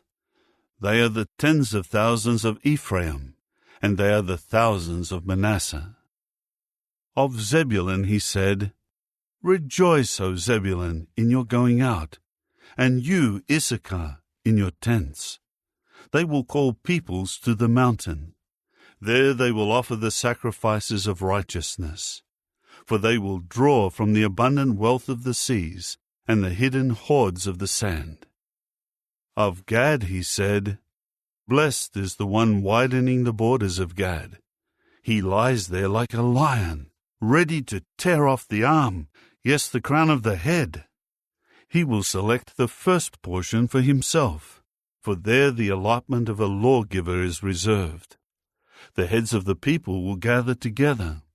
The righteousness of Jehovah he will execute, and his judicial decisions with Israel. Of Dan he said, Dan is a lion cub. He will leap out from Bashan. Of Naphtali he said, Naphtali is satisfied with the approval and full of the blessing of Jehovah. Take possession of the west and south. Of Asher he said, Blessed with sons is Asher. May he be favored by his brothers, and may he dip his feet in oil. Iron and copper are your gate locks, and you will be secure all your days. There is none like the true God of Jeshurun, who rides through heaven to help you, and who rides upon the clouds in his majesty. God is a refuge from ancient times. His everlasting arms are beneath you, and he will drive away the enemy from before you, and he will say, Annihilate them. Israel will reside in security, and the fountain of Jacob will be secluded in a land of grain and new wine, whose skies will drip with dew. Happy you are, O Israel! Who is there like you, a people enjoying salvation in Jehovah, your protective shield and your majestic sword? Your enemies will cringe before you, and you will tread on their backs. Chapter 34. Then Moses went up from the desert plains of Moab to Mount Nebo, to the top of Pisgah, which faces Jericho. And Jehovah showed him all the land, from Gilead to Dan, and all Naphtali, and the land of Ephraim and Manasseh, and all the land of Judah as far as the western sea, and the Negeb and the district, the valley plain of Jericho, the city of the palm trees, as far as Zoar. Jehovah then said to him, This is the land about which I have sworn to Abraham, Isaac, and Jacob, saying, To your offspring I will give it. I have let you see it with your own eyes, but you will not cross over there. After that, Moses, the servant of Jehovah, died there in the land of Moab, just as Jehovah had said. He buried him in the valley in the land of Moab, opposite Beth Peor, and nobody knows where his grave is, down to this day. Moses was 120 years old at his death. His eyes had not grown dim, and his strength had not departed. The people of Israel wept for Moses on the desert plains of Moab for 30 days. Then the days of weeping and mourning for Moses were completed. Joshua, the son of Nun, was full of the spirit of wisdom, for Moses had laid his hand on him, and the Israelites began to listen to him, and they did just as Jehovah had commanded Moses. But there has never again arisen a prophet in Israel like Moses, whom Jehovah knew face to face. He performed all the signs and the miracles that Jehovah had sent him to do in the land of Egypt to Pharaoh and all his servants and all his land, along with the mighty hand and the awesome power that Moses displayed before the eyes of all Israel.